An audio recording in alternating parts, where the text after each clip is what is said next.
Chapter 431. Chapter 431. Breakthrough. Mengyao wasn't in the mood for Zhu Ruoming's family, and she'd been silent since she got in the car. Yu Shu, on the other hand, didn't seem to be affected. Shield bro, why willow trees? Isn't it better if we plant fruit trees? We can eat the fruits when they're ripe. Shu. Didn't he say that he wouldn't ask such a stupid question? We'll be graduating by next year by then. Mengyao reminded. Oh. Then why willow trees? Yu Shu nodded. That, I don't know. Linyi, why? Mengyao asked. Haven't you guys heard of this saying? It's called planting a flower with the intention doesn't bloom, but planting a willow without the intention grows a shade. Linyi smiled. Willow trees are easier to grow, and it doesn't take much effort to take care of them. I see. Yu Shu nodded. Dr. Kang's villa. Grandpa, according to the lab's analysis, there are different types of dog poop. Different breeds of dog poop make different poop, so I suspect that not every type of dog poop can be used as a pill of life extension and toxin cleansing, Zhaolong said. Oh, that's a big discovery, Dr. Kang said, taking Zhaolong's words very seriously. No wonder the effects of dog poop haven't been discovered yet. Different dogs make different poop. Good job, Zhaolong. Have you figured out what kind of dog shit this is? We compared and sampled thousands of dog poop samples, and consulted many dog experts. We came to the conclusion that this poop is most likely from a German Shepherd, Zhaolong said. Oh. No wonder, I heard that this dog's value is second only to the Tibetan Mastiff. It's very rare and expensive. Miracle Dr. Kang nodded. Alright, hurry up and get me one of these dogs. Let them poop and compare it, then report the results to me. Alright, Grandpa. I've already sent someone to buy one, so we should have news soon, Zhaolong said. By the way, when are you going to the Xiao family in Yangjing to propose marriage? Dr. Kang asked. Zhaolong's heart skipped a beat. That girl was quite pretty, and it wouldn't be hard to marry her. Even if the Xiao family wasn't that powerful right now, she could still be a stepping stone for House Kang. When House Kang grew stronger, he'd replace her and find a bigger family. But that was what he'd thought in the past. Zhaolong, who was about to figure out the recipe for the pill of life extension and toxin cleansing, was full of confidence. He didn't really think much of Xinyan. Grandpa, I think the most important thing right now is to figure out what kind of dog poop the pill of life extension and toxin cleansing is made from. That's the most important thing for our family right now. As for the marriage, I think we can postpone it for a while. If we really manage to figure out the pill of life extension and toxin cleansing, our House Kang's position will skyrocket, and we might not have to marry into the Xiao family anymore, Zhaolong said. You're right, I didn't think it through before. Dr. Kang nodded in agreement after hearing Zhaolong's analysis. I've always thought of our family as a weak family, but if we have the pill of life extension and toxin cleansing, things will be different. Golden creation is just a medicine for injuries. It can heal wounds, but it's only popular among women. It's a luxury item for the upper class. But the pill of life extension and toxin cleansing is different. It can save lives. Yeah, once we succeed, we won't be a small family anymore. All the other families will be begging us. Dr. Kang said. But if we can figure out the recipe, others can too, right? Don't worry, Grandpa. We won't be as stupid as Kang Xiaobo, taking dog poop out directly. We'll add some fragrance or something to make the pill fragrant. It won't be easy for people to analyze it then, Zhaolong said. But there's a risk, too. Our main ingredient is dog poop. No matter how hard we try to cover it up, the dog poop will still be found out, won't it? Dr. Kang hesitated.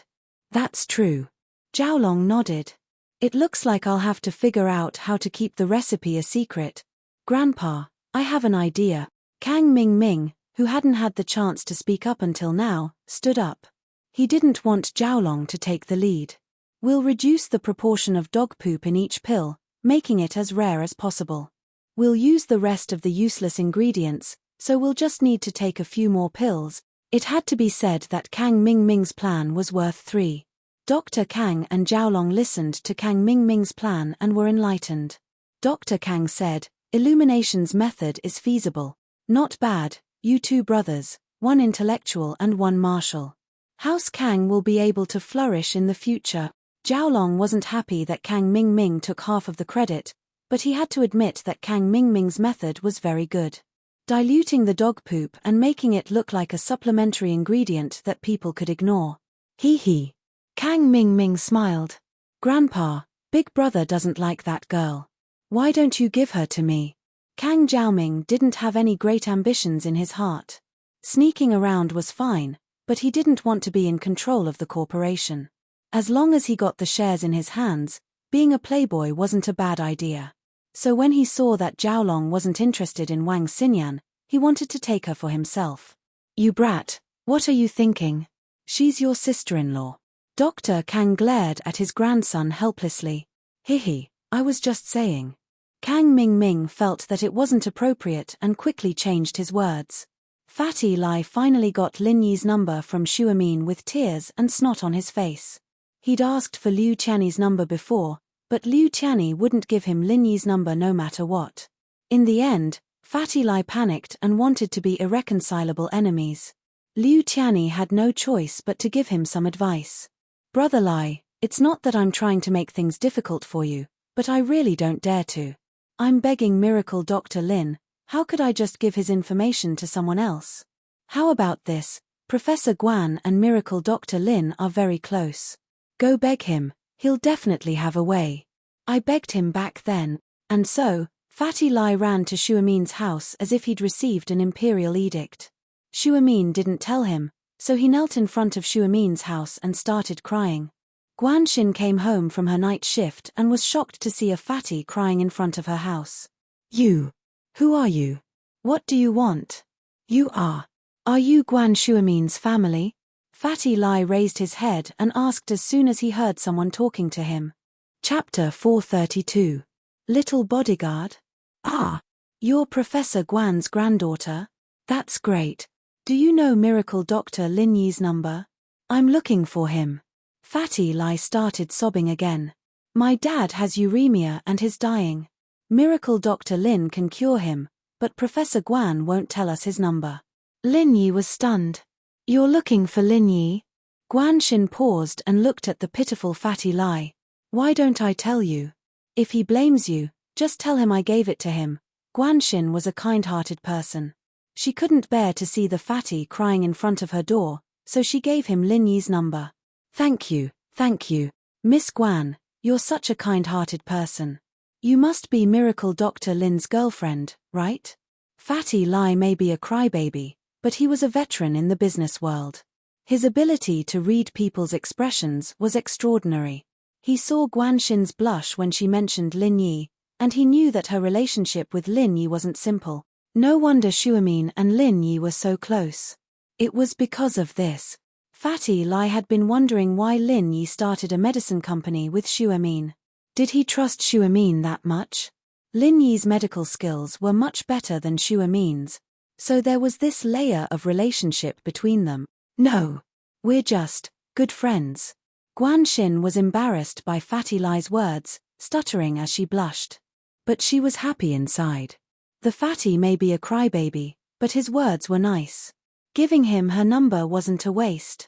Haha, then I won't bother Miss Guan anymore. I'll go make the call. Fatty Lai wanted to get closer to Lin Yi as soon as possible. Guanxin was already embarrassed, but Fatty Lai's words made her breathe a sigh of relief as she ran into the villa. Lin Yi remembered that Tang Yun was supposed to participate in the tree planting tomorrow. He wondered if she had any saplings. He took out his phone and was about to make a call when it rang. He thought it was Tang Yun, but it was an unfamiliar number. Hello. Lin Yi answered the phone. Is that Miracle Dr. Lin? Fatty Lai asked in surprise. Miracle Dr. Lin? Who are you? Lin Yi was slightly startled. A few days ago, he was looking for Thief Lin, and today, he was looking for Miracle Dr. Lin. Miracle Dr. Lin, it really is you. I'm Lai Chang'e. Fatty Lai quickly introduced himself. Lai Chang'e? I don't know him. Lin Yi was about to hang up the phone. Sob. Miracle Dr. Lin, don't you recognize me? Wah. Fatty Lai started crying again. I remember. As soon as Lin Yi heard the crying, He connected the dots. You are the crying fatty, right? Yes, it's me, Miracle Dr. Lin. You remember now? Fatty Lai was pleasantly surprised. I remember now. What's the matter? Lin Yi asked. It's like this. That pill of life extension and toxin cleansing is very effective. I'm here to pay for your medical fees. Should I transfer the money to you? Fatty Lai asked. Oh, that. No need. I told you it's for you. Lin Yi refused after hearing Fatty Lai's intentions. 100 million wasn't a small amount, and Lin Yi needed money, but that pill was covered in dog poop, and Kang Mingming had thrown it away. Lin Yi couldn't just accept the money. How can I do that? You have to take the money, or my conscience will be hurt. Sob. Fatty Lai started crying again. Huh. Lin Yi was speechless. Isn't it good to save money for you? How about this? Miracle Dr. Lin, don't you want to open a medical company? How about I give you an office building? I'm building a new building, and I'm planning to move my company there, but I don't need a lot of space. A few floors are enough. I wanted to rent out the rest, but I'll give it to you. What do you think? Fatty Lai asked. If you really want to give it to me, then give it to me. Lin Yi didn't reject the offer. It saved him the trouble of looking for another place. Okay. Write your name on the deed.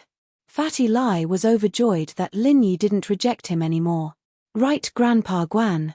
Lin Yi wanted to say Guan Shuamin's name, but Shuamin probably wouldn't agree. Write it under Guan Xin's name. Okay, I'll remember it. Fatty Lai nodded quickly. Lin Yi and Guan Xin really had a close relationship. It seemed like his guess was right. Is there anything else?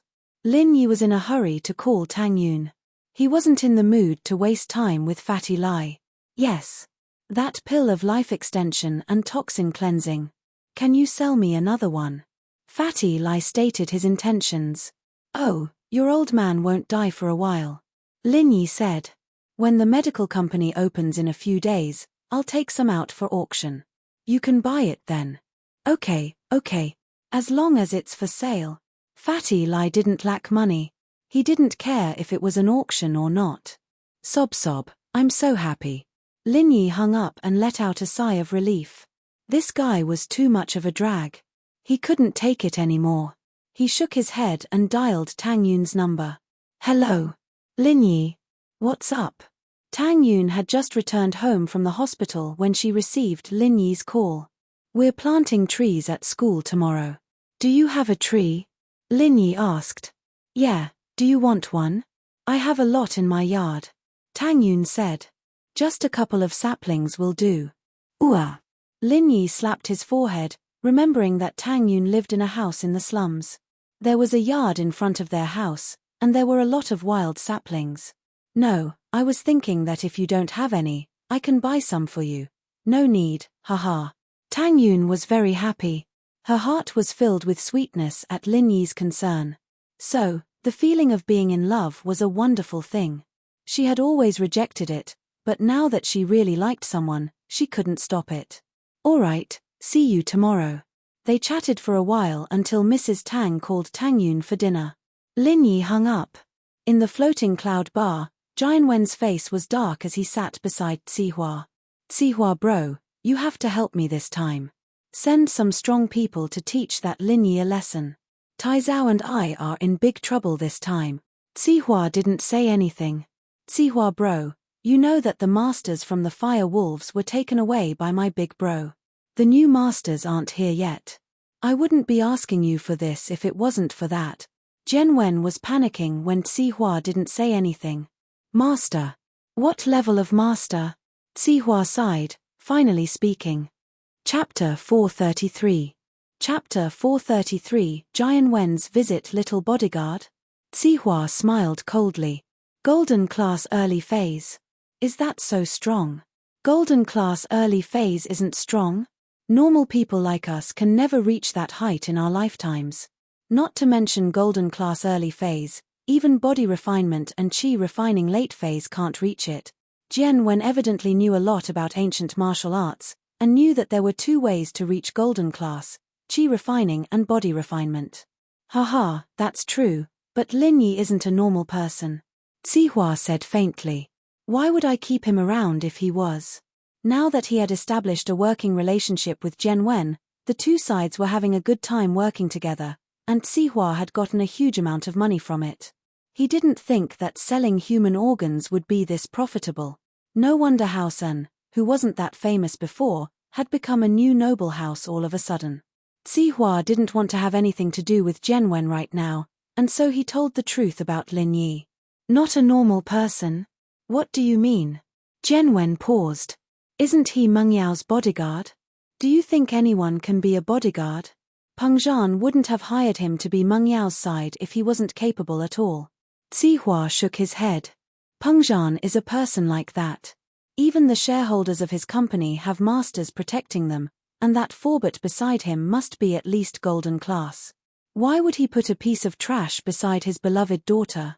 Sihua's analysis might sound convincing, but he'd underestimated Lin Yi before this.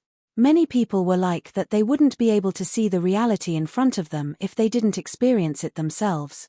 Jian Wen's face changed. Lin Yi is a golden class as well. I'm a golden class early phase and a golden class late phase, and he killed them. Sihua roared. Do I hate him? Do I want him to die?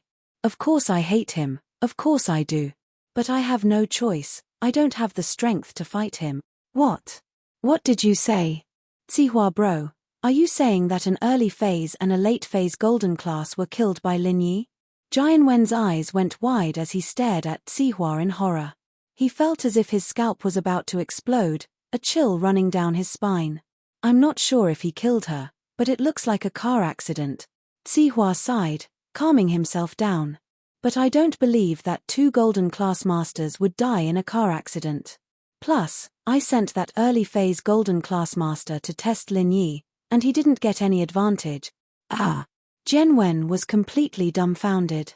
He thought that Lin Yi was just a small fry who knew some kung fu, but it seemed like that wasn't the case at all. Not only was Lin Yi powerful, but he was also extremely powerful. So, if he's not a threat to you, just let him go for now. It's good for both of us. Sihua smiled bitterly. Sihua bro, have dominated Songshan for 5 years, and I can't do anything to a brat who just came here. Don't you think that's unfair? But I can tolerate this. Jian Wen knew that Sihua wouldn't lie to him, and there was no reason for him to do so, especially since they were working together now. Sihua wouldn't want anything to happen to him and affect the cooperation. He's not a threat. Jian Wen shook his head. He's just Meng Yao's bodyguard, not her boyfriend. According to my investigation, he has a girlfriend called Tang Yun, one of the school beauties of Songshan's first school. She's as pretty as Meng Yao, so there shouldn't be anything going on between them. It's just that I can't tolerate this. So what if you can't tolerate it? Humans need to tolerate it, and you'll get used to it. Sihua said with a wave of his hand. I wanted to do it with Tang Yun, but it seems like that's not a good idea anymore. Jian Wen said. Don't, please don't. If you touch his woman, he'll never forgive you. Even if he's a late phase golden class, you won't be able to rest for the rest of your life. Sihua said quickly. Unless you have a master of a higher level by your side to protect you. Yes. You're right, I should change the way I treat Lin Yi. Since we can't be enemies, we should be friends. With him by Meng Yao's side, he'll be like a spy, and I'll be able to keep track of Meng Yao's movement. Jian Wen thought it through quickly. That's the right way to think. Sihua raised his glass. Come, let's toast to our cooperation. Cheers. Jian Wen was no longer depressed now that he'd found a temporary solution. Sihua bro, the number of people you've been capturing has clearly decreased a lot, not as much as the first 2 days. The firewolves aren't able to keep up with the demand. Master An, you know that there's only so many beggars and vagrants in Songshan. We've caught most of them already, and the ones who got the news have run away. It's not easy for us to catch them, Sihua said. What about the disabled? There should be a lot of them, right? They're a weak group, and no one would care even if we captured them, right? Jian Wen had never seen so much money before. The amount of money in his bank account skyrocketed, driving him crazy. It's not that easy to capture the disabled. Some of them are very rich, and they have powerful relatives at home. We can't just touch them like that, and we can only wait in the slums and the suburbs, capturing them the moment we see them, Zihua said. Don't worry, I know some underground bosses in other cities in the province. We can work with them. Alright, I'll leave this to you, Zihua bro. Jianwen nodded. He knew that he'd be able to make more money if he went to the other cities to work with the underground bosses, but Jianwen wasn't familiar with the place and the people. Haosen's roots were in Songshan, and he'd be in trouble if he were to cross the border. Might as well let Zihua handle this. Yeah, don't worry, it's not a problem, Zihua said with a wave of his hand. What surprised Lin Yi was the fact that Jianwen still had the face to come visit him again. Lin Yi thought that he'd heard wrong when Yushu called out to him from the door. Shield bro, Jianwen's here again. He's here to ask you out for dinner, Yushu called out from Lin Yi's room. Chapter 434. Chapter 434. Little Mengyao, on the other hand, sat on the side, her face cold as she chatted with Jianwen. Lin Yi, he's here for you. Come talk to him. Mengyao breathed out in relief when she saw Lin Yi. She got up and walked upstairs. Jianwen smiled bitterly. He was here for Lin Yi, but he also wanted to get closer to Mengyao. It was like he was here for Lin Yi, and Mengyao wasn't welcoming him at all. Jianwen didn't know what he'd done wrong. His relationship with Mengyao was getting worse and worse. Bro Lin, come sit. Jianwen greeted Lin Yi warmly. It's been a few days, I've really missed you. Lin Yi felt a chill run down his spine. Could it be that Jianwen's sexual orientation changed because of the medicine? He walked over and sat on the sofa 1 meter away from Jianwen. Masterin, what's up? Did that doll feel good? Jianwen's face changed. He didn't think that Lin Yi was ready to go all out with him today. But Jianwen wasn't planning on going all out with Lin Yi today. He was here to show his friendliness to Lin Yi. And so, Jianwen suppressed his anger. Haha, lil bro Lin Yi, you're joking. I was just joking last time. That blow-up doll wasn't too bad, no different from a real person. Bro Lin, do you want to try? I'll pass. You play with it yourself. Lin Yi shook his head, wondering what kind of tricks the kid was up to this time. Lin Yi didn't believe that Jianwen didn't care about what happened before at all. There was no way he'd be that magnanimous. There had to be something going on. The kid had to have something up his sleeves. Lin Yi raised his guard. Haha, that's fine. Bro Lin has a pretty girlfriend. You don't need these things, haha. I heard she's the school beauty. As famous as Yaro sis. Jianwen smiled. What do you want to do? Lin Yi's face darkened and his attitude became cold. This guy wanted to make a move on Tang Yun. Lin Yi wouldn't let him off so easily if he wanted to do anything to Tang Yun. I'm a poor person. Although I don't like to give things to others, I don't mind giving you a coffin. Jianwen was a little pissed off at Lin Yi's threat, but when he thought about the 2 golden class masters that had died under Zihua's hands, he calmed down. Compared to those 2 golden class masters, he was nothing. Threatening Lin Yi like that was asking for death. Brother Lin, you've misunderstood. I'm just congratulating Brother Lin for bringing home the beauty. I don't mean anything else. Jianwen quickly explained, feeling lucky that he went to Zihua first and didn't do anything to Tang Yun. Otherwise, he'd be dead by now. Oh. Lin Yi nodded faintly and waited for Jianwen to continue. He didn't know what he meant. It's like this. You've brought home the beauty, but I'm still alone, Jianwen said. You're always by Yaro sis's side. You can always get news about her, right? And? Lin Yi asked. I feel that Yaro sis is a lot colder to me. Does she have a boyfriend or someone she likes? Do you know? Jianwen asked. How would I know? Lin Yi shook his head. Why would I research that stuff? That's true. Lin Yi bro, you have a girlfriend. You don't have to worry about that anymore. But I don't.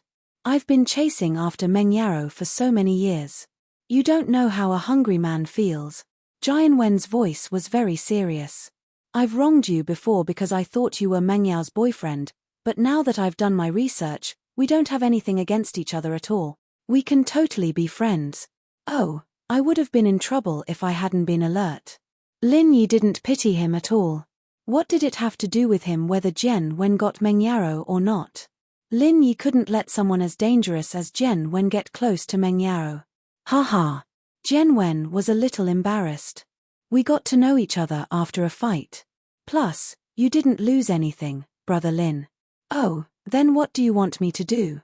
Lin Yi wasn't in the mood to argue with him. He wanted to know what Jian Wen's real intentions were. Lil bro Lin, you see Meng Yaro all the time, both at school and at home. Can you help me keep an eye out for guys who get really close to her, or if there's any news? Can you let me know right away? Jian Wen said. You want me to be a spy? Lin Yi understood what Jian Wen was getting at. Yeah, that's about it. Jian Wen nodded. That's not an easy job. You know that I'm employed by Mr. Peng Zhan. How can I be a spy for someone else? Lin Yi looked at Jian Wen. Of course, I won't let you do it for free. There'll be benefits. Jian Wen saw that Lin Yi wasn't giving him a definite answer. There should be some room for negotiation. I'll pay you. Oh, that's fine. 500,000 a month. That'll be enough to help you. Lin Yi said directly. 500,000. Jian Wen paused. He was thinking of giving Lin Yi 100,000 at most. He didn't expect Lin Yi to ask for 500,000 a month. Forget it if you think it's too much. I don't really want to do it. It's very dangerous. It's not worth it to lose my job for such a small amount of money. Lin Yi said faintly. 500,000 was a small amount. Jian Wen felt a little dizzy. But when he thought about how Lin Yi might be a late-phase golden class, he didn't think it was strange anymore. Hiring a late-phase golden class as a bodyguard wouldn't be cheap. The early-phase golden class with his brother cost 5 million a year, not to mention that Lin Yi was a late-phase golden class. Thinking about it that way, Jian Wen felt a lot better. 500,000 was only the price of selling a kidney. It wasn't a lot anymore. All right, 500,000. I'll leave everything to you, brother Lin, Jian Wen said. Give me your bank account number. I'll transfer it to you directly. Lin Yi told Jian Wen his bank account number and sent him away. Yushu popped her head out of the washroom. Shield bro, why did you only ask for 500,000? It's too little. Chapter 435. Chapter 435, Meticulous thoughts. You're right, you have to treat us then, or I'll tell Yaro Yaro about this. Yushu said as she rolled her eyes. I can treat you, but what do you want me to treat you? Lin Yi asked. I want to eat shark meat. When are you going to take me to catch sharks again? Yushu couldn't forget about shark meat.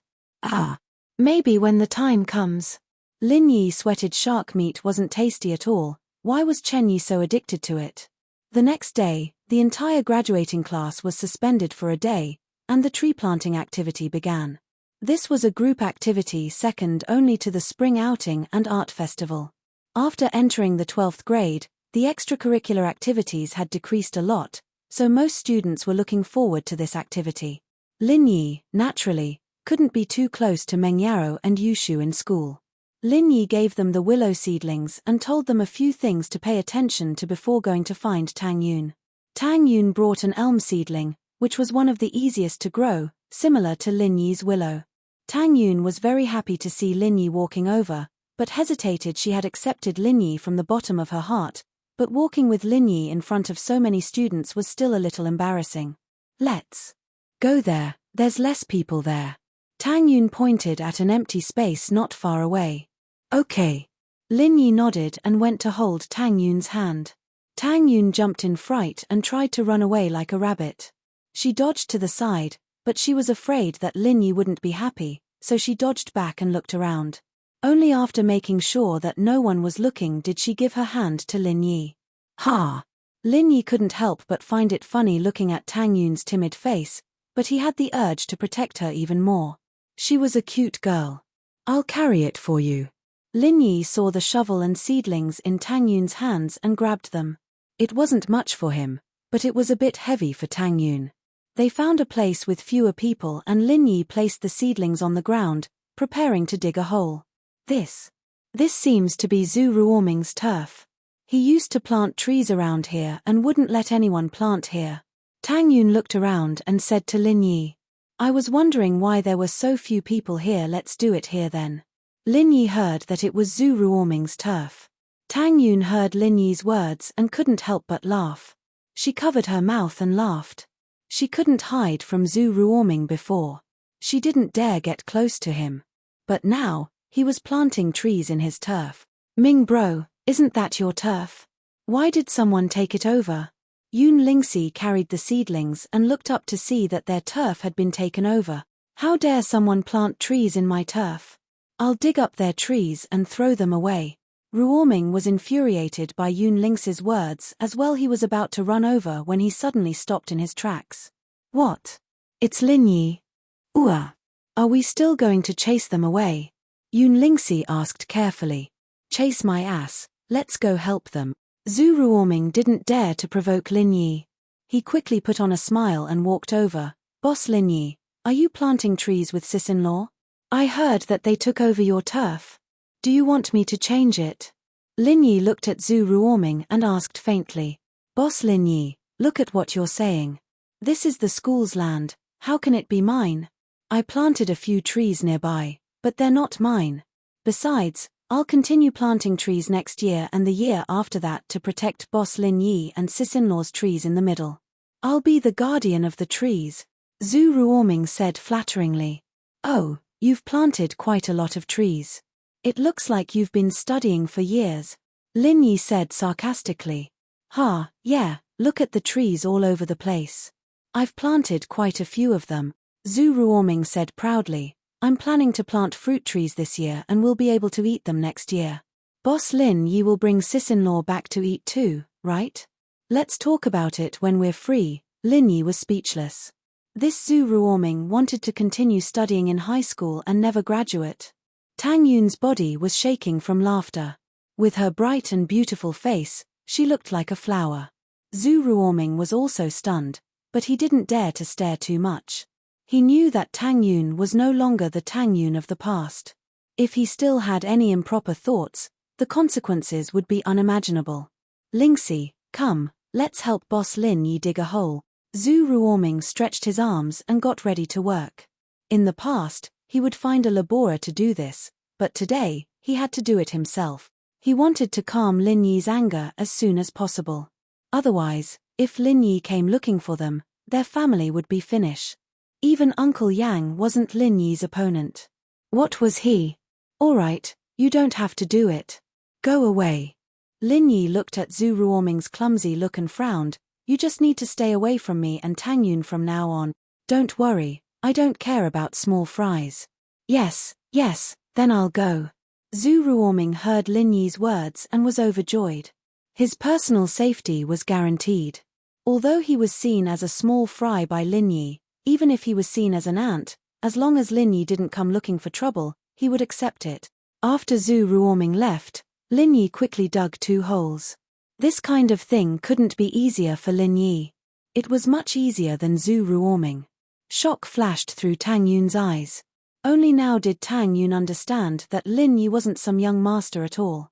He was the same as her, he had suffered a lot, but today's achievement was the result of his own hard work. But the more it was like this, the more Tang Yun felt uneasy. Lin Yi was too outstanding. It made Tang Yun feel insecure. She was afraid that one day, Lin Yi wouldn't want her and fall in love with someone else. The only thing Tang Yun was confident about was her beautiful appearance. But what was the use of that? Wasn't Guan Xin pretty? Her grandfather was Miracle Dr. Guan. He helped Lin Yi's career a lot. Lin Yi and Guan Xin were a good match. Tang Yun sighed and shook her head. She forced herself not to think about it. Lin Yi wouldn't leave her, would he? Chapter 436. The lonely Xiao Xiao Xiao Xiao was watching Lin Yi and Tang Yun coldly from afar, her face cold. Who knew what she was thinking? Lil sis Xiao Xiao, when are you going to blow up Lin Yi? Pin Liang asked, rubbing his palms together. Your fireworks aren't even ready yet, how am I supposed to blow him up? Xiao Xiao glared at him. Is your plan going to work or not? Don't let Lin Yi find out. He probably won't. Plus, We'll light up the firecrackers after we're sure it's on him and blow his ass up. We'll embarrass him to death. Pin Liang imagined Lin Yi's ass turning red from the explosion, making a fool of himself in front of the whole school. This was his dream. All right, but when will your firestones arrive? Xiao Xiao asked, looking at the dumbfounded Pin Liang.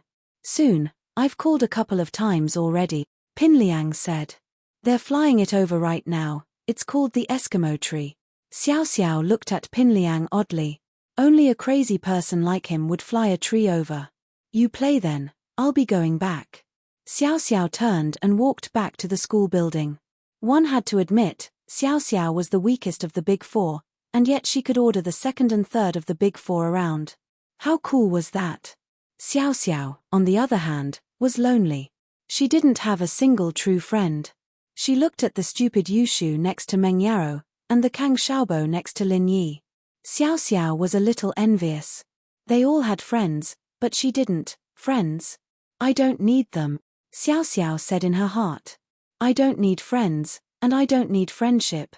I'll just be happy by myself, and I don't need to be separated by death. Liang bro, why do I feel like Xiao Xiao's in a bad mood? Xiaofu asked curiously as he looked at Xiao Xiao's lonely figure. She was peed all over by Lin Yi. If it were you, would you be in a good mood? Pin Liang curled his lips disapprovingly. Let's focus on the Firestone plan. Do you really think Meng Yao's going to like it? I think so. Xiaofu thought about it. Liang bro, why don't you write some love notes for Meng Yao, fold them into the shape of a heart and put them on the tree? I'm sure Meng Yao will be very happy when she sees it. That makes sense. Then find some paper and help me write. Pin Liang thought it was a good idea and nodded. He didn't have anything to do anyway, so he might as well write some notes. I'm afraid the two of us won't be enough. We need to find some help, Jiao Xiaofu said, but as long as we give them some money, there should be a lot of people who will help. All right, I'll leave it to you then. Pin Liang took out 1,000 kuai and gave it to Xiaofu. You take care of this first, I'll go build some momentum. With that, Pin Liang went to find Meng Yao. He needed to tell her about the news beforehand, so she could come out to see him confess his love. Shu, why aren't you digging anymore? Meng Yao asked curiously as she looked at Yu Shu, who was rubbing her hands on the ground. Oh, I'm tired. Yu Shu had tossed the shovel to the side. She'd thought that planting trees was new and interesting, but after digging for a while, she felt tired and decided to give up. She'd wait for Meng Yao to finish digging and plant the 2 trees in the same hole. Yao, let's plant the 2 trees together later, what do you think? It's not much, but you sure know how to slack off. Stand up and dig with me. Meng Yao rolled her eyes angrily. Yu Shu was treating her like a coolie. But Yao, I'm tired. You're the big sister, you're older than me, you have to let me. Yu Shu didn't want to get up. This Lin Yi, he's not helping, he only knows how to hit on girls. Meng Yao couldn't do anything to Yu Shu, so all she could do was grit her teeth and dig with the shovel. She was sweating profusely as she cursed Lin Yi. This bastard, I'm going to cut his salary. Doesn't he have the awareness of a follower? Doesn't he know that this is the time to help? Should I get Shield Bro to help? Yu Shu felt that it wasn't appropriate to let Meng Yao work alone. Get him? Forget it. He's hitting on girls, why would he care about us?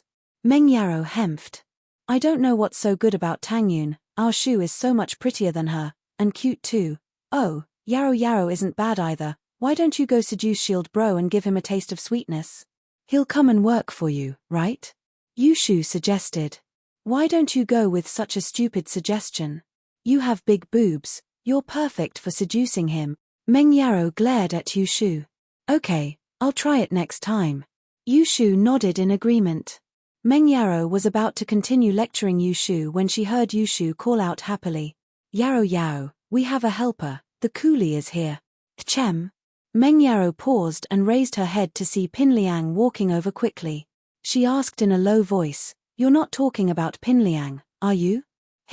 Yeah, free coolie like him, it'd be a waste not to use him. Yu Shu waved at Pin Liang. Liang, Yao is calling you. Pin Liang was overjoyed when Yu Shu called him pretty. Pin Liang wore a casual suit to match the fireworks tonight, and he thought that Meng Yaro thought he looked more handsome because of the suit. He ran over happily. Yaro Yaro, Shu, what can I do for you? Yaro Yaro, aren't you tired? You go rest on the bench over there, I'll dig. Yu Shu said as she grabbed the shovel from Meng Yao's hands and gave her a look. Meng Yaro found it funny, but she couldn't do anything about it.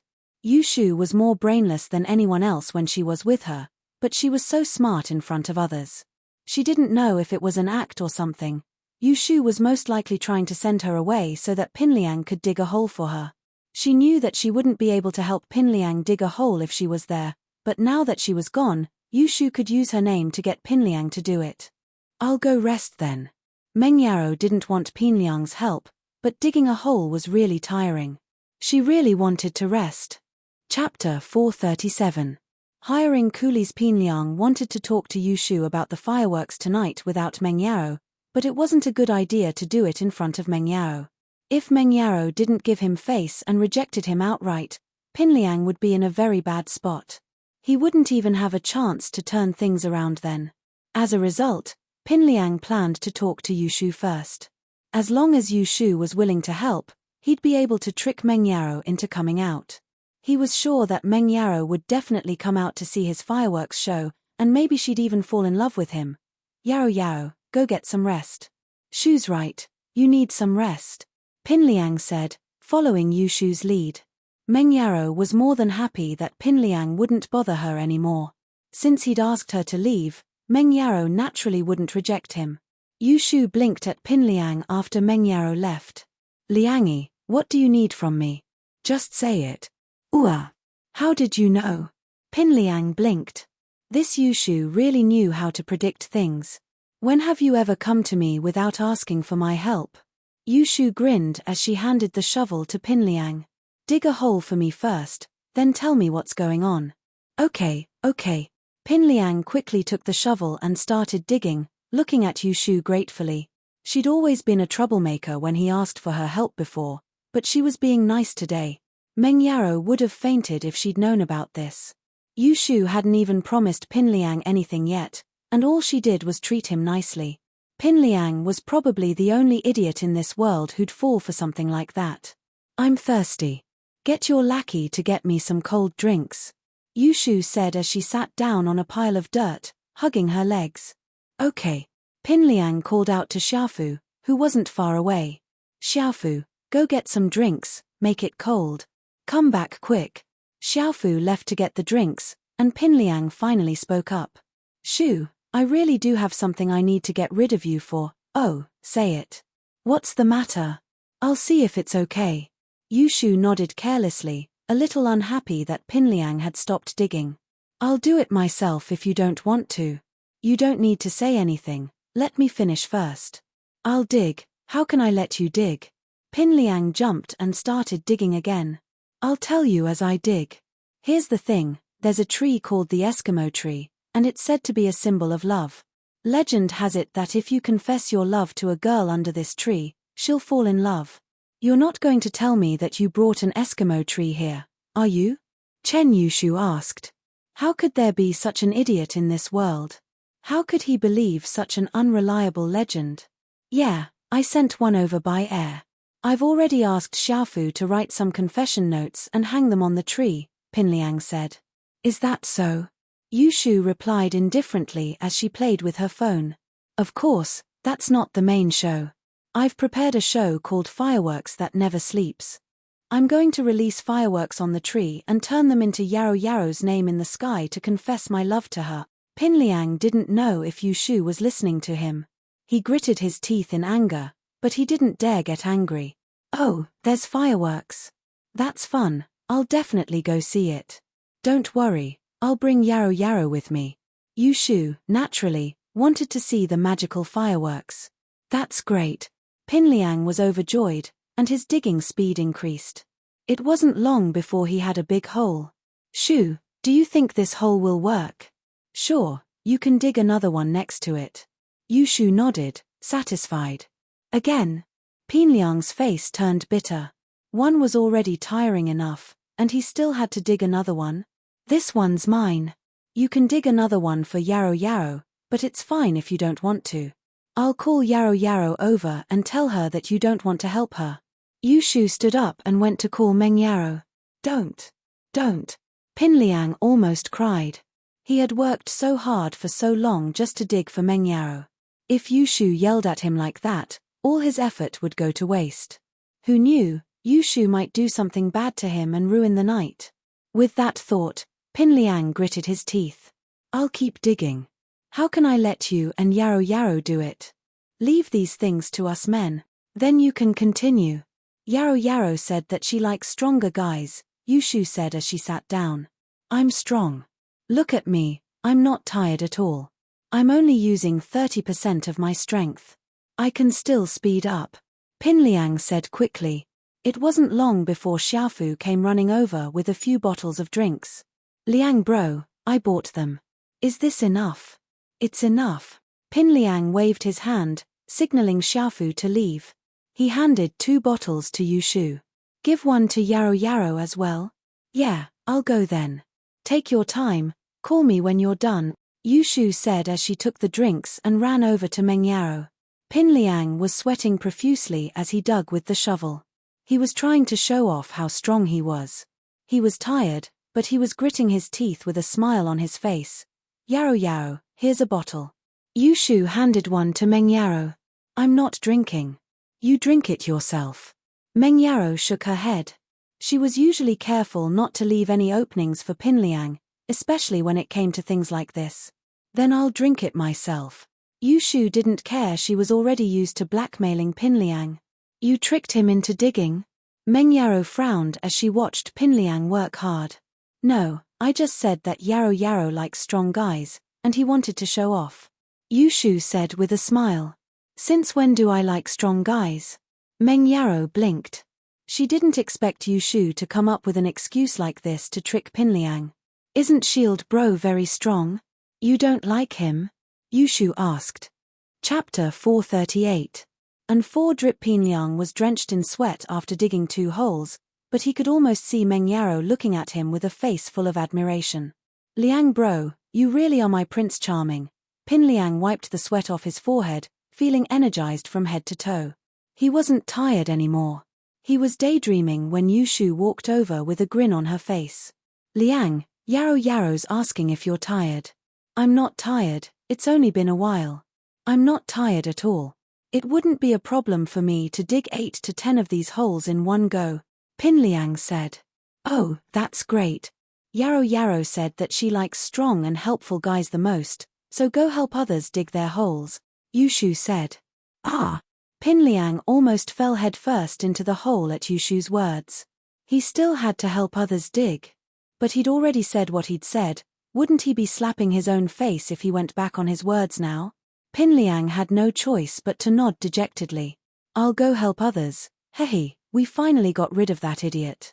Yarrow Yarrow, you can come over now, let's start planting trees. Yushu waved at Meng Yarrow. Shu, I really wonder why you're so dumb sometimes, but so smart at other times. Tell me, are you faking it? Meng Yarrow was quite speechless at her best friend. Oh, no, I'm a kid when I'm with Yarrow Yarrow. Yushu pulled on Meng Yao's arm. I'm not dumb, alright, you're not dumb. I believe you. Meng Yarrow shook her head, deciding not to dwell on the problem. She picked up the sapling and started planting it. After a while, Meng Yarrow and Yushu finished planting the saplings and were about to head back to the classroom to rest when a couple of workers came running over with a strangely shaped sapling in their hands. Pin Liang was at the front, directing them. Pin Liang was so tired that his limbs were numb, but he had to act like he was fine in front of Meng Yarrow. Be careful, guys, this is an imported sapling, don't damage it. He waved his arms and legs around. Be careful, this is an imported sapling, don't break it. Yarrow Yarrow, look, someone's really doing that stupid thing you said. Yushu pointed at Pin Liang's Eskimo tree excitedly. Look, that tree's getting an 4-drip too. Meng Yarrow was speechless. Was Pin Liang really that dumb? He'd gotten a tree with an 4-drip. The tree would probably die if he didn't do that. Let's go back to class, don't worry about him. Alright. Yushu wanted to watch the show a little longer, But Pinliang still needed some time to prepare that firecracker silver flower. It wouldn't be too late to come out and watch when he was done. But Meng Yarrow and Yushu were just about to leave when Pinliang couldn't take it anymore, falling headfirst onto the ground. He really couldn't take it anymore. His legs were weak from all the digging, and he hadn't eaten anything since it was almost noon. His stomach was rumbling with hunger, and there was no way he'd be able to take it anymore. Yarrow, Pinliang seems to have fainted, Yushu said, wanting to watch the show. Who cares, someone'll take care of it. Meng Yarrow didn't want to care about Pinliang's life. Just one look, I'll come back right away, alright? Yushu wasn't the type to pass up a show like this. Alright, I'll take a look from afar. Meng Yarrow nodded, having no other choice. Yushu, on the other hand, quickly ran over. Xiaofu was frantically trying to help Pinliang up. Liang bro, what's wrong? I'll take a look. Yushu ran over to Pinliang. Xiaofu didn't know if he should let Yushu take a look or not, but if even Pinliang didn't dare offend Yushu, how could he? He made space for her to come over. Oh, I know, he must be too weak. Just give him some nutrient fluid and he'll be fine. Yushu's eyes darted around as she pulled out the needle from the Eskimo tree beside Pinliang and stuck it into Pinliang's butt. The eyes of the bystanders wide the nutrient fluid for plants could be used on a person. Xiaofu's face changed, almost having a heart attack. Pinliang wouldn't die, would he? Ouch. Pinliang was woken up by the pain. How thick was the needle for the tree? Wouldn't it hurt like hell if it stuck him in the butt? Look, you're awake, aren't you? Yushu said proudly. I'm a miracle doctor.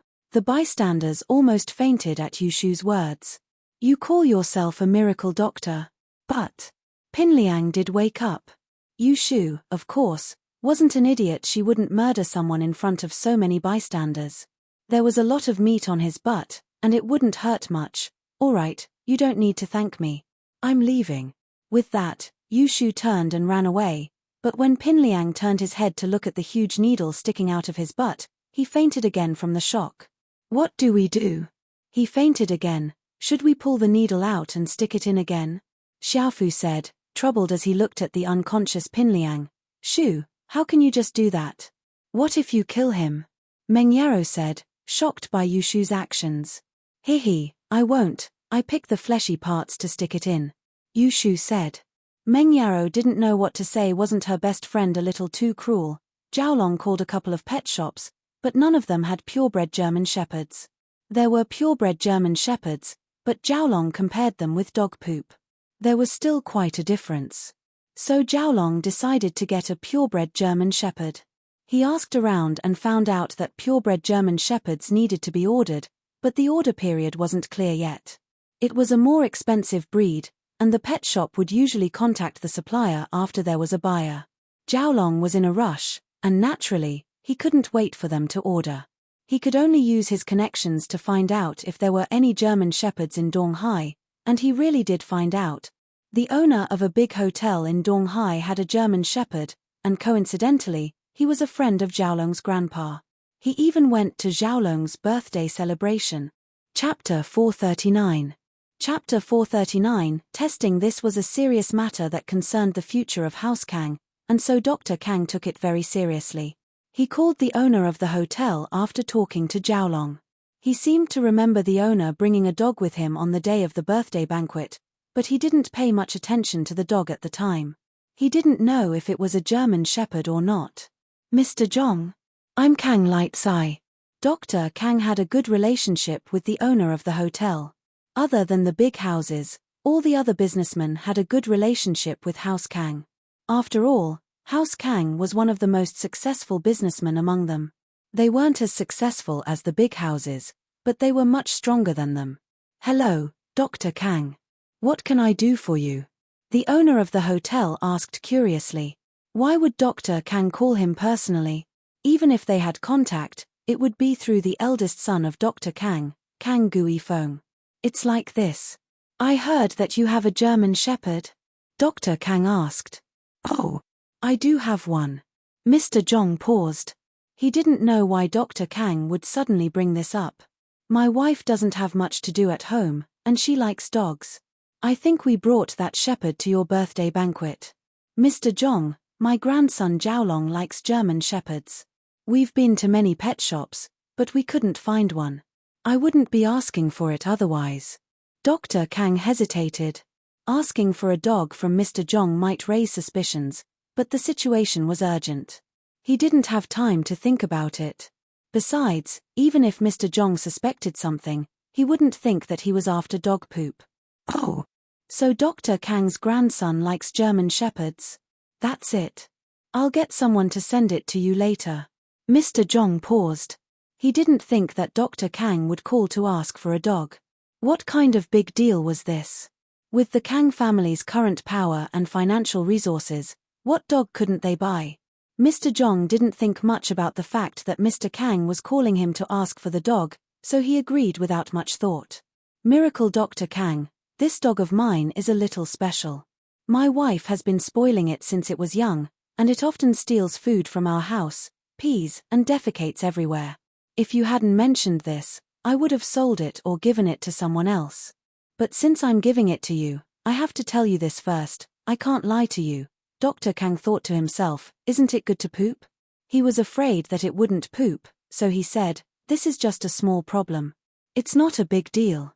Thank you so much for helping me, Director Zhong. When the time comes, I'll definitely get Jiaolong to come and thank you personally. Haha, it's no big deal. Since Dr. Kang says there's no problem, I'll get someone to send the German shepherd to you later, Mr. Zhong said. Mr. Zhong was one of the people who fawned over the Kangs, so it didn't take long for the German shepherd to be delivered to the Kang's mansion. After Jiaolong got the German shepherd, he fed it a huge meal of dog food and finally received a warm puddle of dog poop. It's the same. Exactly the same. After our lab analysis, we found that the pill of life extension and toxin cleansing's composition is exactly the same as this dog's poop. Our previous analysis was correct. The pill of life extension and toxin cleansing's composition is the German shepherd's poop. Jiaolong excitedly took the analysis report and returned to the villa to report the good news to Dr. Kang. It's really the same. Dr. Kang couldn't hold back his excitement as well. He slammed his palm on the coffee table in front of him, almost knocking over the tea on it. One could imagine how excited he was right now.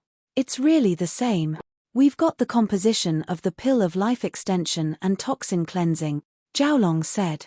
Next, we can start the clinical trial. Good. Good. There's hope for House Kang. Dr. Kang threw his head back in laughter. Jiaolong, you and Jiaoming are working hard this time. While you're buying purebred German shepherds in bulk, get someone to try this dog poop and see if it's effective. Grandpa, I don't recommend getting outsiders to test it. Jiaolong shook his head. Our research on the pill of life extension and toxin cleansing is still in a secretive stage, and we shouldn't let outsiders know about this. Even if we don't tell them it's dog poop, they'll probably be able to guess it, so we suggest that it's better for our own family to test it. You're right, go get your dad, your second uncle, and Jiaoming over. We'll discuss this together. Dr. Kang stood up and closed the curtains. Jiaolong was right, this was the family's top priority, and they couldn't let outsiders get involved. If the recipe were to be leaked, the losses wouldn't be small. In Dr. Kang's study, Kang Guifeng, Kang Tsuepu, Kang Jiaolong, and Kang Mingming sat on the sofa. Dr. Kang, on the other hand, was sitting on his chair with his eyes closed, deep in thought.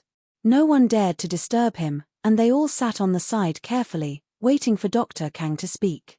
After a while, Dr. Kang opened his eyes. This dog poop has been classified as House Kang's #1 secret. Only the few of us know about it. Don't tell anyone else, including your current and future wives. Understood. Kang Guifeng knew the importance of this.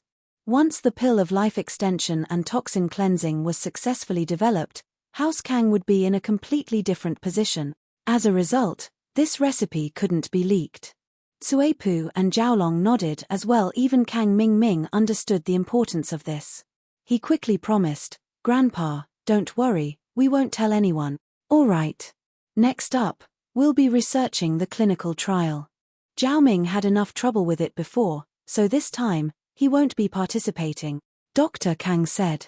This time, Guifeng, Tsuepu, Jiaolong, and I will be the ones to test it.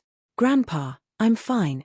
Kang Mingming had been full of energy ever since he'd taken half of the pill of life extension and toxin cleansing. Naturally, he wanted to participate as well.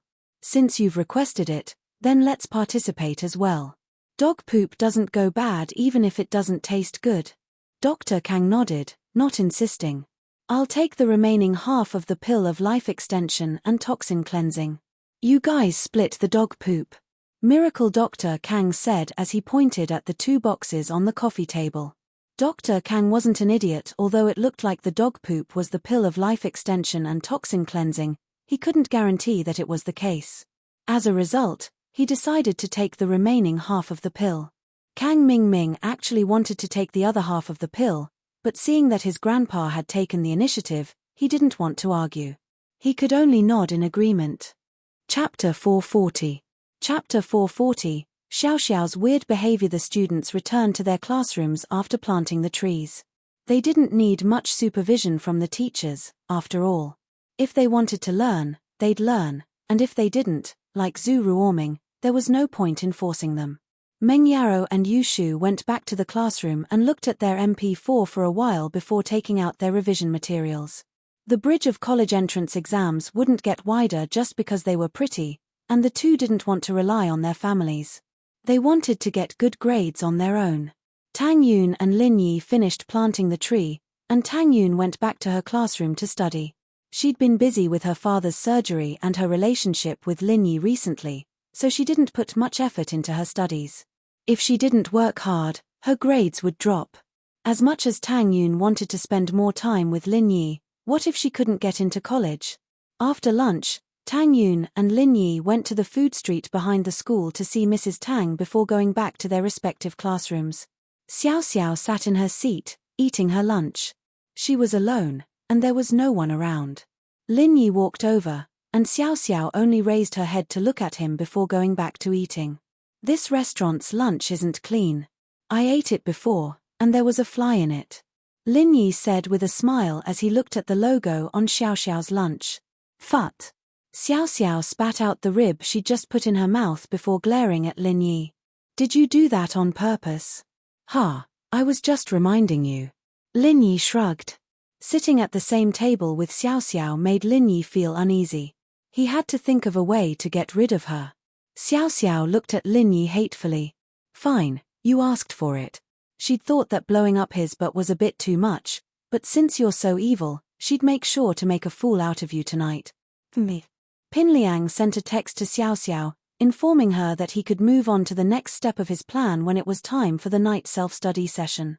Xiao Xiao wasn't worried that Lin Yi wouldn't come out to watch the show. Since Yu Shu and Meng Yaro were going out, there was no way that Lin Yi, a bodyguard and follower, wouldn't stay out. As expected, Yu Shu received Pin Liang's message as well. Yaro Yao, let's go get some fresh air.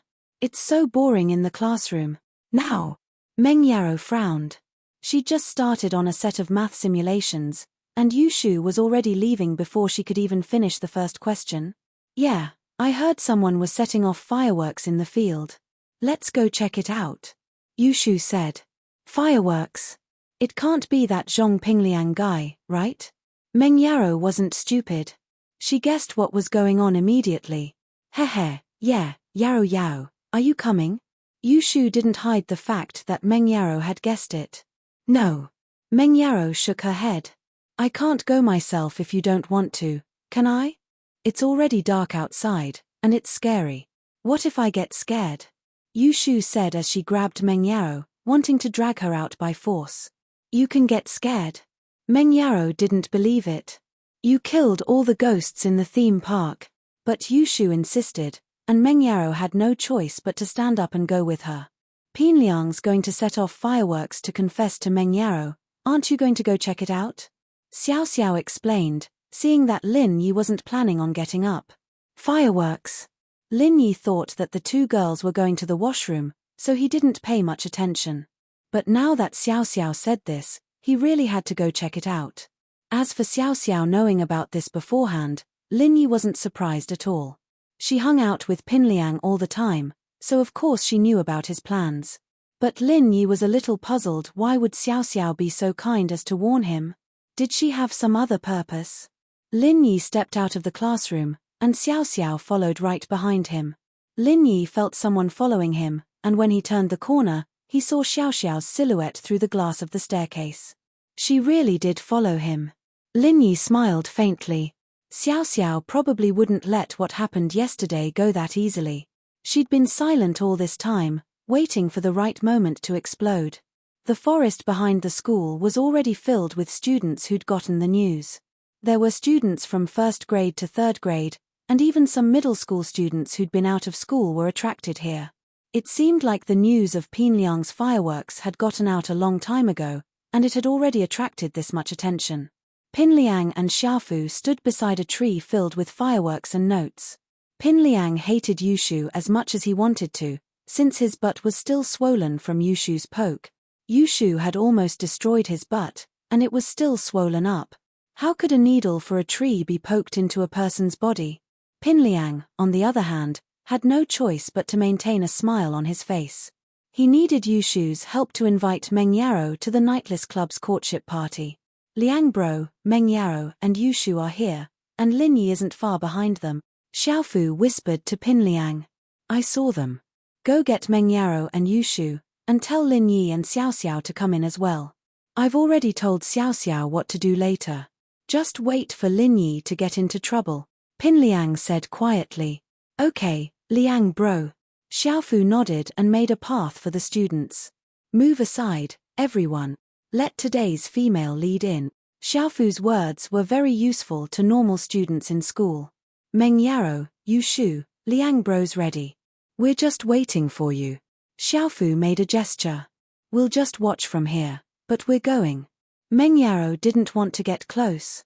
She wasn't interested in this nightless fireworks party at all. Yaro Yaro, let's go, we can't see it from here. Yushu pulled Meng Yaro over, not letting her say anything. I still want to keep giving Pinliang the 4. Meng Yaro had no choice but to let Yushu pull her over. She knew her best friend's personality, too. She just liked watching the fun, not helping Pinliang. Lin Yi followed from afar, and Xiao Xiao followed as well. But this time, Xiao Xiao passed Lin Yi and went to help Pinliang. Chapter 441. Chapter 441. Unlucky Xiao Xiao. Tonight's female lead, school beauty Miss Meng Yaro, has arrived. Let's invite our male lead to light up the fireworks of his love for her. Gao Xiaofu had gotten his hands on a megaphone that street vendors used to sell vegetables. He held it up like an MC and shouted. Meng Yaro frowned. This was what annoyed her the most. Pinliang would always come up with all sorts of weird ideas, like writing blood letters and whatnot. Meng Yaro was speechless. How could this guy be even more stupid than Shu? Plus, he was the real one, and Shu was the fake one. Xiao Xiao acted like she didn't care when she walked past Lin Yi, picking up a string of firecrackers on the ground and sticking it into Lin Yi's pants. She didn't stop and went off to do something else. Ha! Lin Yi smiled faintly. So this was what this girl was planning. She wanted to blow him up with firecrackers. Was she thinking too much? But Lin Yi didn't expose her immediately. He pretended like he didn't see anything, his eyes still on Meng Yaro and Yushu. Xiao Xiao's heart was pounding as well. Lin Yi wasn't a normal person, after all. What if he found out? There were a lot of people in the field, and it was noisy, but Lin Yi's awareness wasn't low either. But Xiao Xiao didn't see any reaction from Lin Yi after hanging the firecracker on his butt. She breathed out in relief, thinking that Lin Yi was probably focused on Meng Yaro and Yushu, ignoring everything else around him. Pinliang was about to light up the fireworks on the tree when Xiao Xiao sneakily hid behind Lin Yi with a lighter. She'd light up the firecracker on Lin Yi's body as Pinliang lit up the fireworks. That way, it'd make it look like Pinliang's fireworks were too intense, and half of the firecracker was blown over. If Lin Yi wanted to blame someone, he'd only have himself to blame for being in the wrong place. Whoosh! Pinliang lit up the fireworks, one that he'd ordered from the factory as well. It would form the words Yaro Yaro, I love you in the air. It looked simple, but he'd spent a lot of money on it. At the same time, Xiao Xiao lit up the firecracker on Lin Yi's butt, gleefully turning around to hide. Ha! Lin Yi smiled faintly as he quickly removed the firecracker from his body and hung it on Xiao Xiao's butt, tying a dead knot. But the tragic thing was that Xiao Xiao was so focused on running that she didn't even realize that Lin Yi had hung the firecracker on her butt. After a few steps, she realized that she was dragging something behind her, hitting her leg. She turned around, confused, and screamed. Xiao Xiao was going crazy. Wasn't the firecracker on Lin Yi? Why was it on her? She raised her head to look at Lin Yi, only to see Lin Yi nodding at her with an evil smile on his face. Xiao Xiao wanted to remove the firecracker on her back, but she realized that Lin Yi had tied a dead knot that she couldn't untie at all.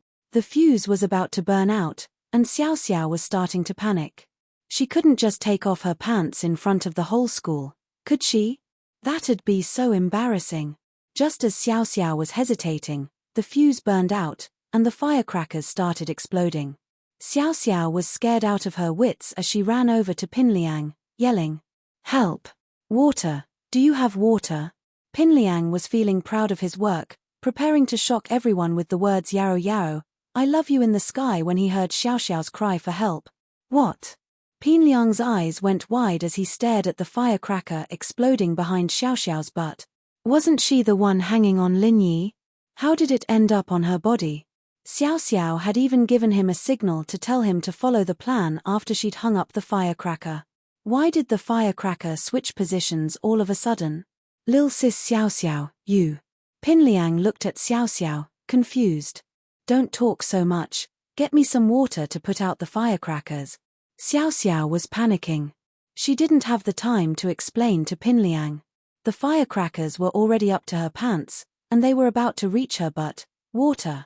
Water. Pinliang looked around, but there was no water around here. He did get a few buckets of water when he planted the trees, but they were all poured into the soil. The firecrackers were already on Xiao Xiao's but as Pinliang was hesitating, burning a couple of holes in her butt. Xiao Xiao was on the verge of crying, and she couldn't care less about her image anymore as she rolled around on the ground, finally extinguishing the firecrackers. However, the fabric of her pants was already burnt beyond recognition, and it hurt. Xiao Xiao was sure that even her underwear was showing, and so she didn't even dare stand up. Her eyes were filled with grievance, and she wanted to cry. But she gritted her teeth and didn't cry. I'm Xiao Xiao, I can't cry. I don't need other people's pity, crying is just a sign of weakness. Xiao Xiao took a deep breath and sat on the ground. Take off your shirt and give it to me. My shirt. Pinliang blinked. Hurry up. Don't waste time. Xiao Xiao frowned. All right. Pinliang couldn't afford to piss off Xiao Xiao, be it her background or herself. Pinliang couldn't afford to offend her at all. Since Xiao Xiao had spoken, Pinliang had no choice but to take off his shirt and give it to her. Xiao Xiao took Pinliang's jacket and quickly wrapped it around her waist before walking out of the crowd, heading for the school gates. Xiao Xiao didn't feel good at all. She'd wanted Lin Yi to embarrass himself, but now she was the one being humiliated. She didn't notice if the crowd was laughing at her, but she was sure that she was the laughingstock now. Getting her butt blown up by firecrackers, and she was a girl. This was as embarrassing as it could get. Lin Yi, I'm going to eat you up. Xiao Xiao was going crazy as she sat in her car, gritting her teeth and using the steering wheel as if it was Lin Yi, smashing it violently before she finally calmed down. Chapter 442. Chapter 442. Rema de Pinliang, naturally, didn't wear a lot of clothes in the summer. He only had a casual shirt on, and after giving it to Xiao Xiao, he was shirtless. It didn't seem to fit the image of him confessing to Meng Yaro, and it made the surrounding students snicker. Pinliang's face darkened as he raged. What are you laughing at? Have you never seen a man as strong as me? It was fine if Pinliang didn't say anything, but the moment he did, the students started laughing. The law didn't punish the masses. These students were usually afraid of Pinliang, but in the dark night, they couldn't tell who was laughing and who wasn't. Pinliang couldn't do anything to them. Yaro Yaro, please let me use fireworks to express my love to you. Hey! Pinliang raised his head, wanting to point at the fireworks in the sky to confess to Meng Yaro, only to realize that the fireworks were almost done. Xiao Xiao had asked for his clothes at the same time, but everyone's attention was on Xiao Xiao, and no one noticed the words Yao Yao, I love you in the sky. Pinliang's effort was wasted. The fireworks were gone. They were all gone. Pinliang didn't know what to say after that. What could he say without the help of fireworks? Go see if there are any more fireworks. Pinliang ordered Xiaofu, his face livid. Gao Xiaofu hurriedly ran to the Eskimo tree to check on the few fireworks, but it seemed that they had all been set off. There was nothing left to set off. Gao Xiaofu did not give up. He used a lighter to light up the fireworks. However, the sky was already dark and he could not see clearly. He accidentally used a branch as a fuse, and with a whoosh, the Eskimo tree was set on fire. Pinliang didn't know what was going on at first, thinking that Xiaofu was making fireworks again. But then he realized that something wasn't right. Why wasn't the fireworks shooting into the sky? Why was it burning on the tree? Liang bro, it's bad.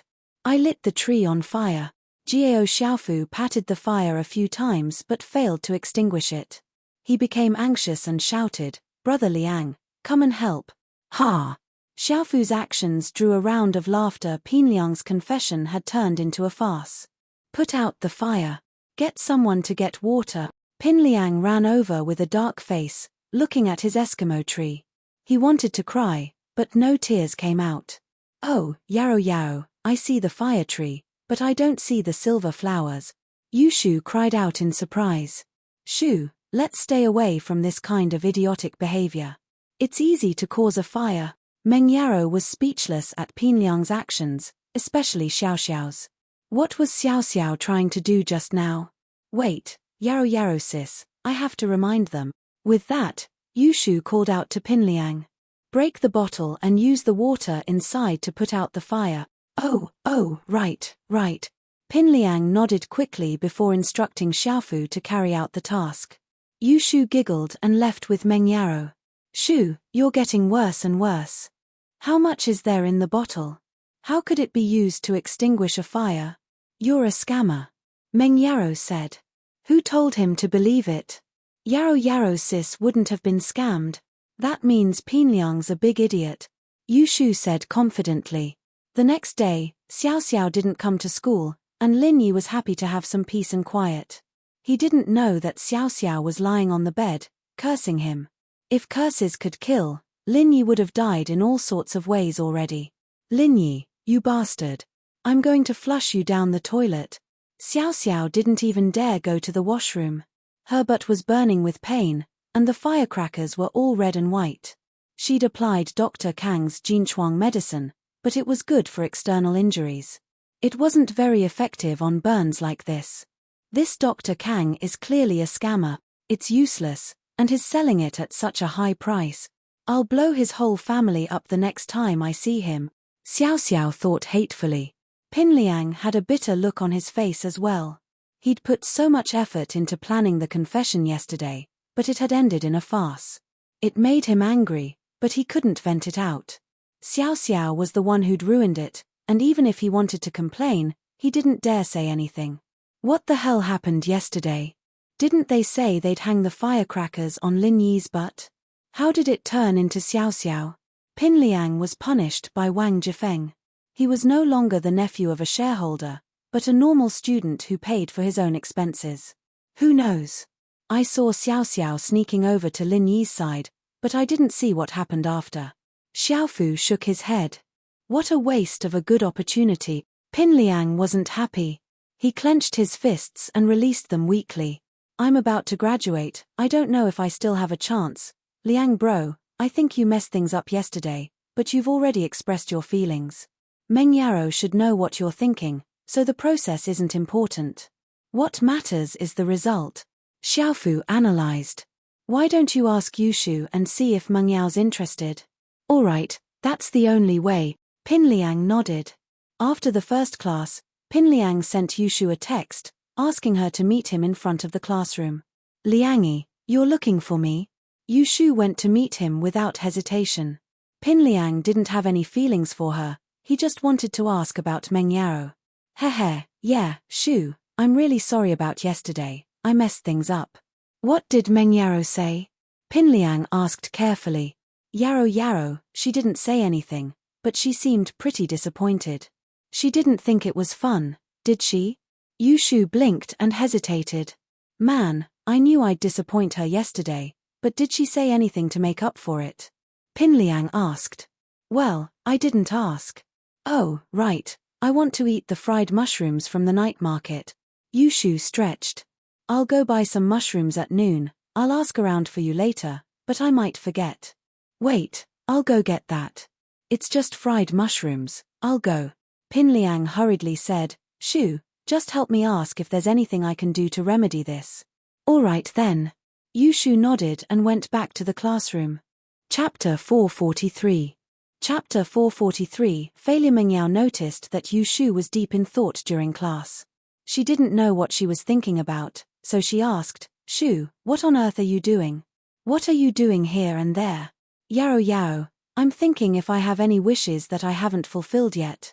Yushu felt that all of her wishes had been fulfilled, and there was nothing left for Pinliang to do. Wishes? Don't you want to eat shark meat? Mengyao didn't know what Yushu was up to, so she reminded her. Oh, yes, I want to eat shark meat. Yushu waved her hands excitedly at Mengyao's reminder. I want Pinliang to take me to eat shark meat. Pinliang? Take you to eat shark meat? Mengyao blinked. Yeah, he asked me just now if there was anything I could do to make you happier. Yushu said. Don't go to him. If you want to eat shark meat, get Linyi to catch it for you. Mengyao didn't want anything to do with Pinliang. Don't worry, Yao. I'll be the one talking to Pinliang. I won't drag you into this. Yushu was already used to this sort of thing. Whatever you want. Mengyao didn't care anymore. Yushu had done this sort of thing way too many times in the past 3 years, and Mengyao was already numb to it. But Mengyao was a little doubtful. How could Pinliang still trust Yushu after falling for it so many times? It was the last class of the morning, and Pinliang decided to skip it altogether. He brought Xiaofu to the night market and bought 2 servings of fried mushrooms before returning to school. He finally managed to get the 2 servings in front of Yushu before the lunch break. Oh, I'll tell you after I'm done. It won't be crispy anymore when it gets cold. Yushu waved her hand, signaling for Pinliang to leave. Pinliang nodded and bowed as he returned to his seat. He and Xiaofu had bought some steamed buns, and Pinliang couldn't eat too much since he had something on his mind. When Yushu was done with the fried mushrooms, Pinliang stood up abruptly and chased after Yushu. Yushu went to toss the mushroom lunchbox at Pinliang, giggling to herself when she saw the impatient look on his face. There was actually such a foolish person. He hadn't had enough of being deceived, and he was in a hurry to be deceived. I say, Liangzi, can't you let me stop for a bit? You're following me around when I'm taking out the trash. Yushu pretended to be unhappy as she looked at Pinliang. Hey, little Shu, I'm just anxious. I'll throw it for you. Pinliang took the stuff from Yushu's hands. What did Yao say? She said that what happened yesterday was okay, but she's been under a lot of pressure from school lately, and she wants to go out and have some fun. The summer camp is in May, and she wants to go out now. Yushu had already made up an excuse. Oh, going out to play? That's great. Pinliang was on the verge of cheering. His dream was to go on a date with Mengyao. What are you thinking? How could Sister Yao go out alone with you? It's not like she's your girlfriend right now. Yushu rolled her eyes at Pinliang. However, Pinliang wasn't disappointed at all. Instead, he was excited. Yushu said that she wasn't his girlfriend right now, which meant that she might be in the future. Mengyao still had feelings for him. Pinliang was unusually happy at the thought. Shu, where do you think Mengyao wants to go? How about the beach? Organize a spring outing and let all of our classmates go. Otherwise, Yao sis won't go with you alone, Yushu said. Sure, no problem. It's just a spring outing, right? I'll organize it in a bit. With a goal in mind, Pinliang nodded and went to help Yushu throw out the trash. Yushu hummed a song as she went back to class after taking care of Pinliang. What surprised Dr. Kang and his family was that the trial had no effect at all.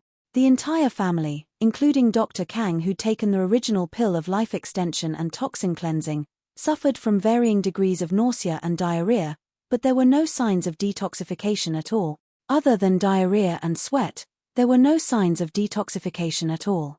Miracle Dr. Kang forced his weak body to sit in his study. He had no choice but to call for an emergency family meeting to discuss this matter. Jiaolong, what's the problem? Why aren't we detoxifying? Dr. Kang was confused. Even if there was something wrong with the composition of the dog poop, he'd taken the original pill of life extension and toxin cleansing. Kang Ming had taken half of it, and there were obvious effects. He'd taken the other half, so why was he no different from someone who'd eaten dog poop? I don't know, Grandpa. Logically speaking, the ingredients are dog poop, and what you ate was the original pill of life extension and toxin cleansing. How could it not have any effect? Jiaolong said, feeling weak and dizzy. Could it be that it varies from person to person? Dr. Kang asked, confused.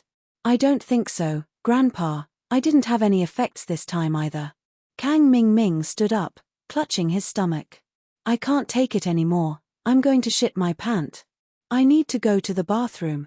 With that, Kang Ming ran out of the study with a bunch of smelly farts. But no one complained about his smelly farts, because everyone in the room was smelly today. Xiaoming's right, he didn't have any effects either.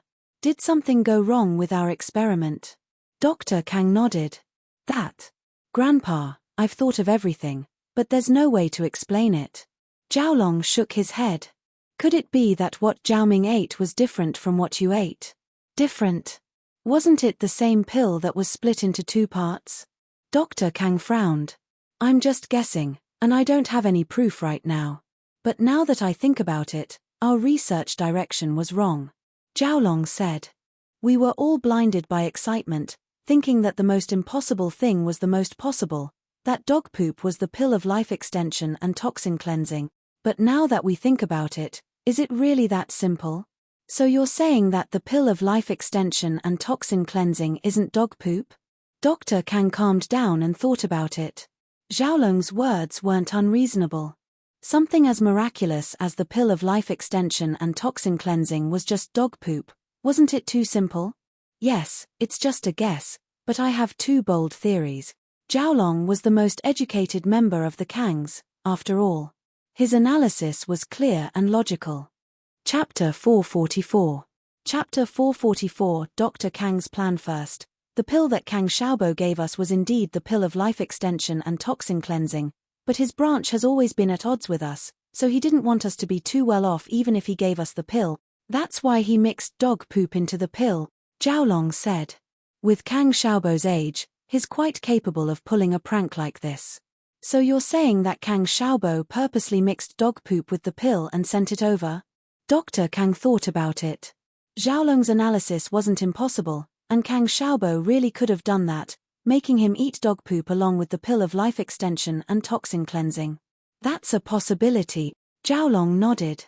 So the half that Xiaoming ate earlier might have been the pill's half, and the half you ate was dog poop. Dr. Kang regretted it a little. He would have eaten it himself if he'd known this would happen. Why did he have to let Kang Ming eat it? The second possibility is that something happened to the pill when it was thrown into the trash. Maybe it was mixed with dog poop, or maybe it was mixed with dog poop by accident. Jiaolong said. But no matter what, dog poop shouldn't be the pill of life extension and toxin cleansing. Our research direction is wrong. Dr. Kang's face was dark, and he didn't say a word. In fact, he didn't know what to say. It was fortunate that this had happened within the Kang family, and no outsiders knew about it. Otherwise, they'd be laughing their heads off. Miracle Dr. Kang's entire family was eating dog poop. It was the biggest joke in the world. Kang Ming had finished pooping by now and returned to the study. So, any conclusions? What you ate earlier might not be dog poop, but there's no way to prove it. Dr. Kang said simply, in any case, the pill of life extension and toxin cleansing isn't dog *T. This matter ends here for now. Don't tell anyone else. Kang Gui Feng, Jiaolong, and the others all nodded.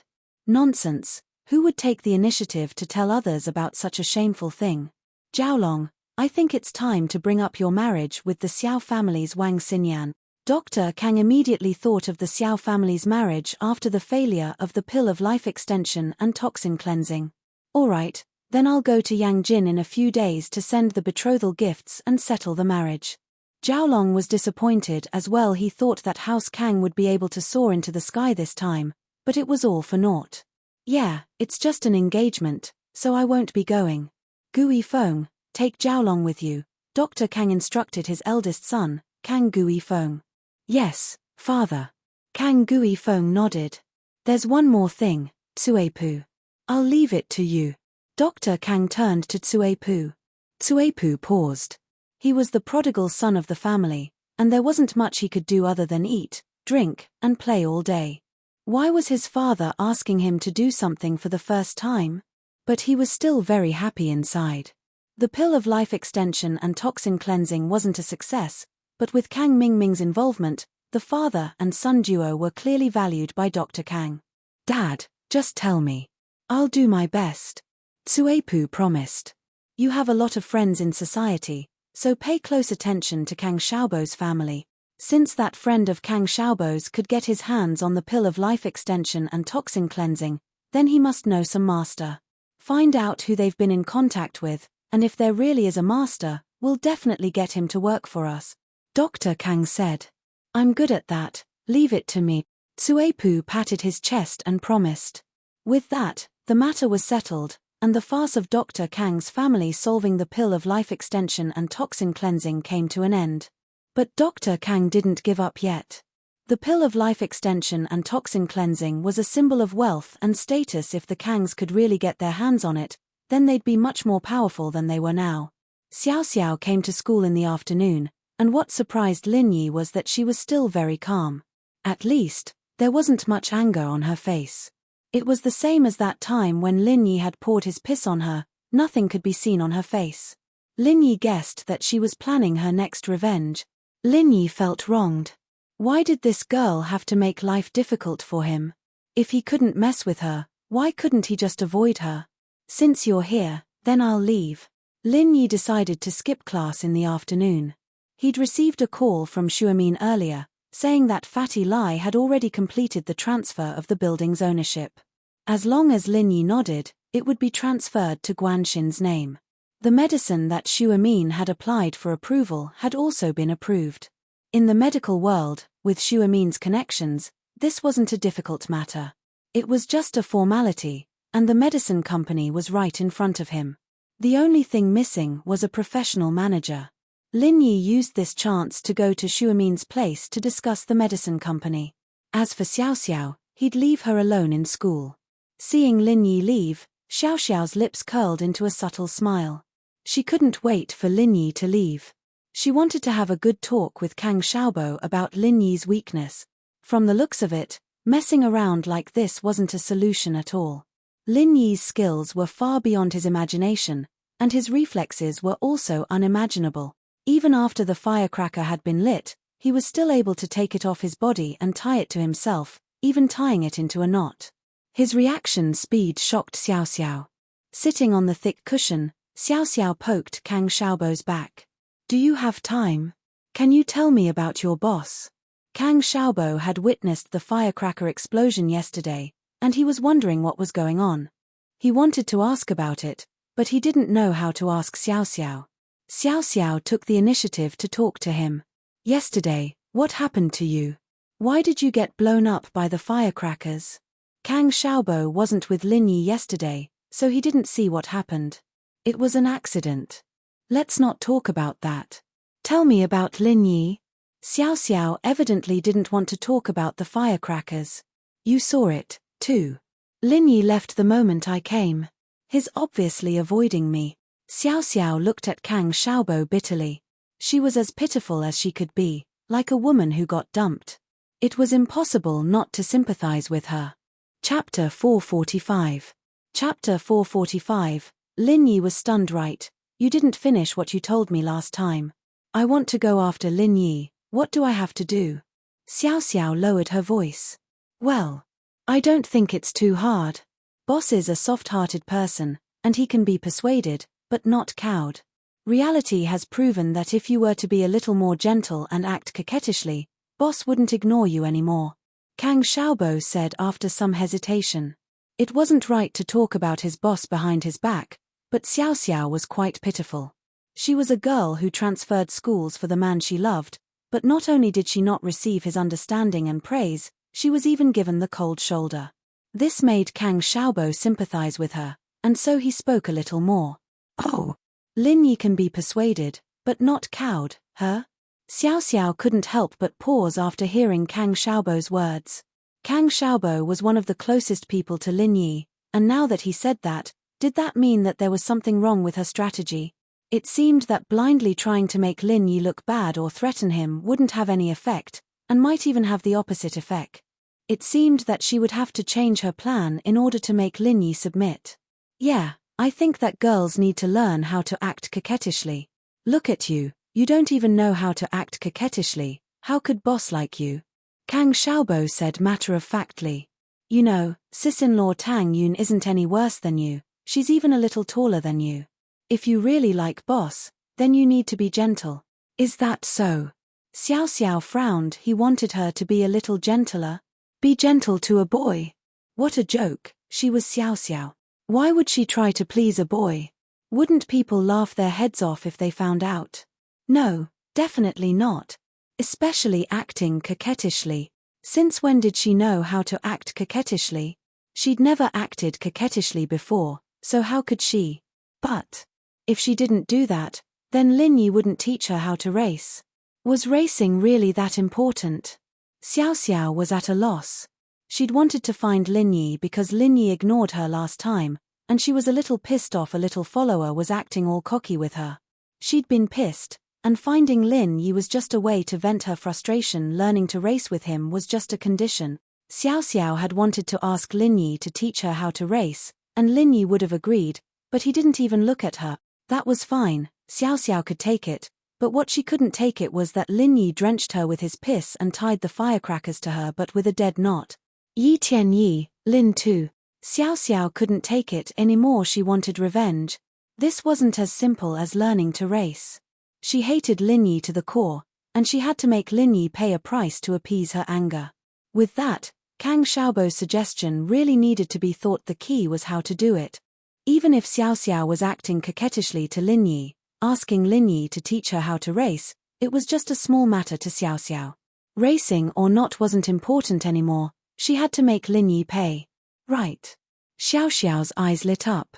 Since Lin Yi liked Tang Yun, then she'd really be the third party and ruin the relationship between Lin Yi and Tang Yun. Then she'd make Lin Yi fall in love with her, and then she'd dump Lin Yi. Haha, when Lin Yi couldn't pull himself out, she'd tell him the truth, and he'd probably be crying by then, wouldn't he? With that thought, Xiao Xiao was filled with fighting spirit.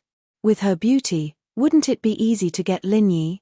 No matter how close he was with Tang Yun, they weren't in the same class. He and Lin Yi, on the other hand, were in the same class. They were deskmates, too. Wouldn't it be too much of a failure if he couldn't win this battle of love with Lin Yi with this kind of advantage?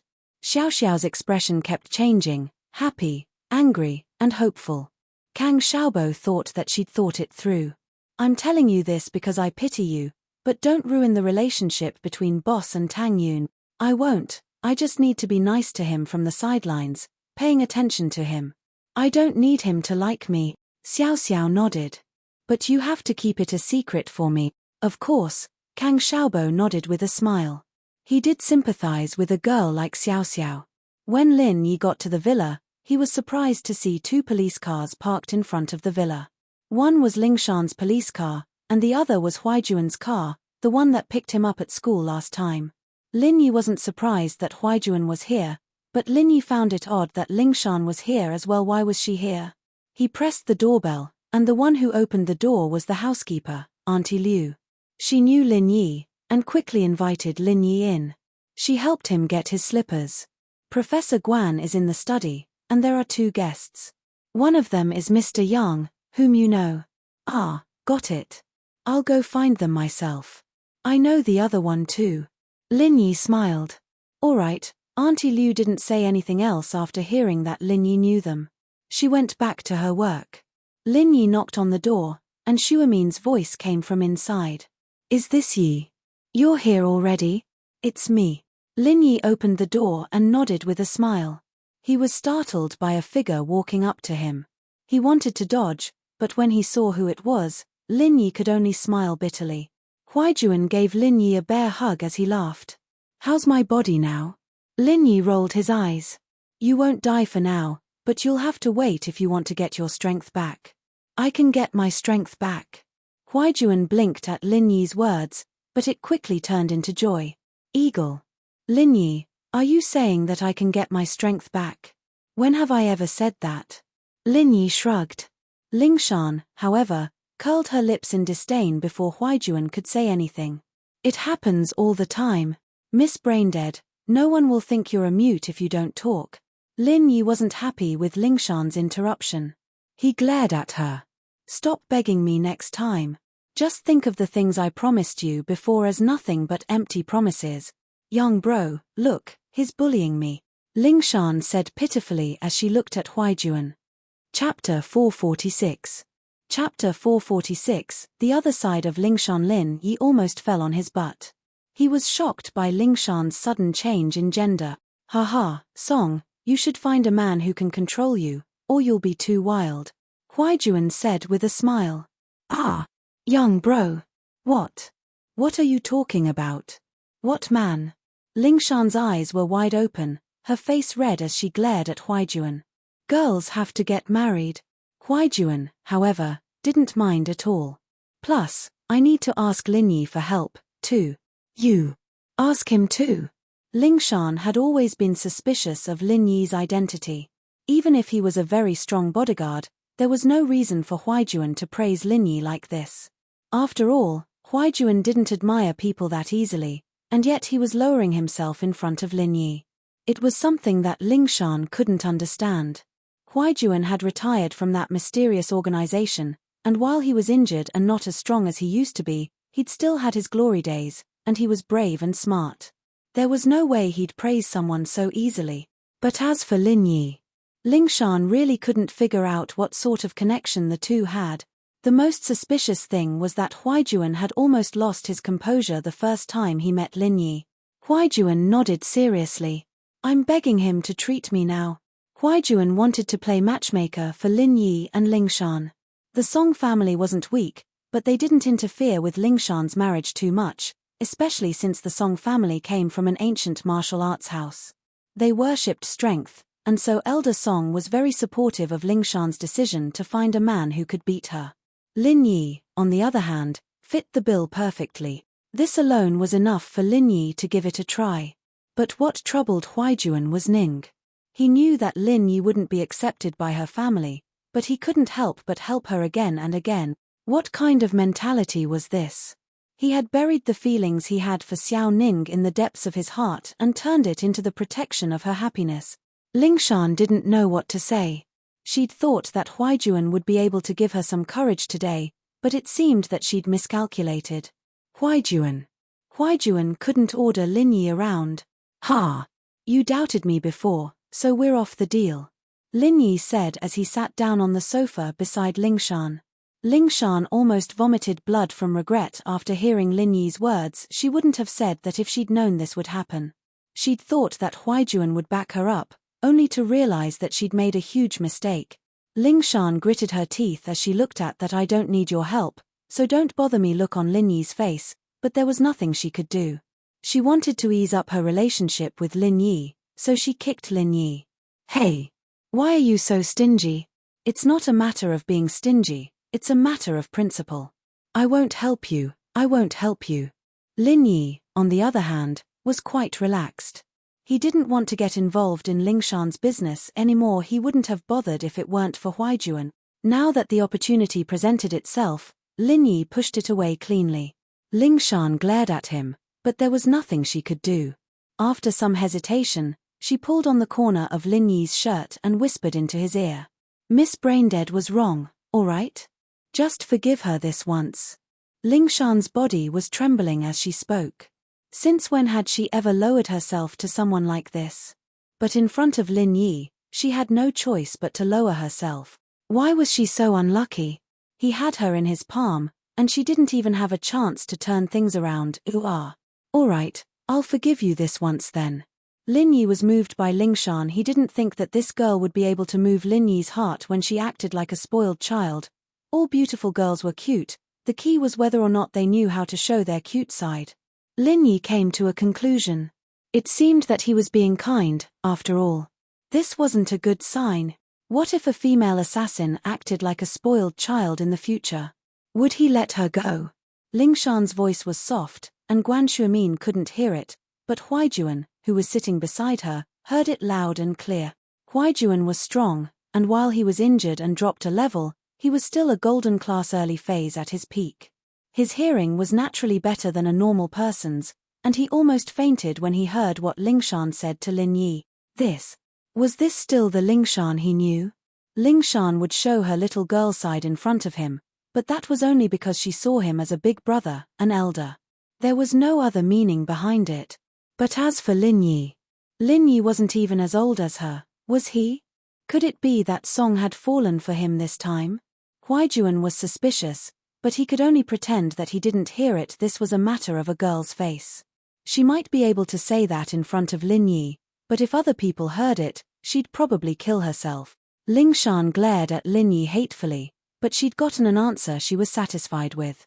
She turned her head away and ignored him.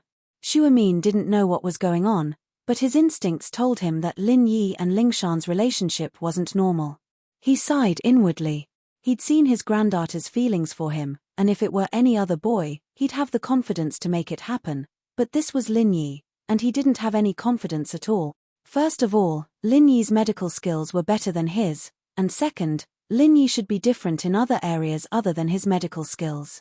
He was very outstanding. This was something he could tell from the conversation between Lingshan and Lin Yi. Yi, wait a bit. Yang and Song have something to talk to me about, and they've just arrived. We'll talk about other things after they're done, Shuimin said to Lin Yi. He'd become closer to Lin Yi, and he'd already considered Lin Yi as half a family member. He didn't need to be too polite. Yeah, it's fine.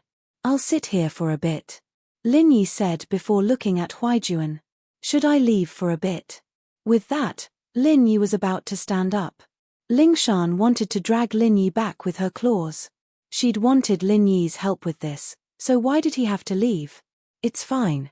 You can listen in as well. You'll be able to help if you find any clues, Huaijuan said with a wave of his hand.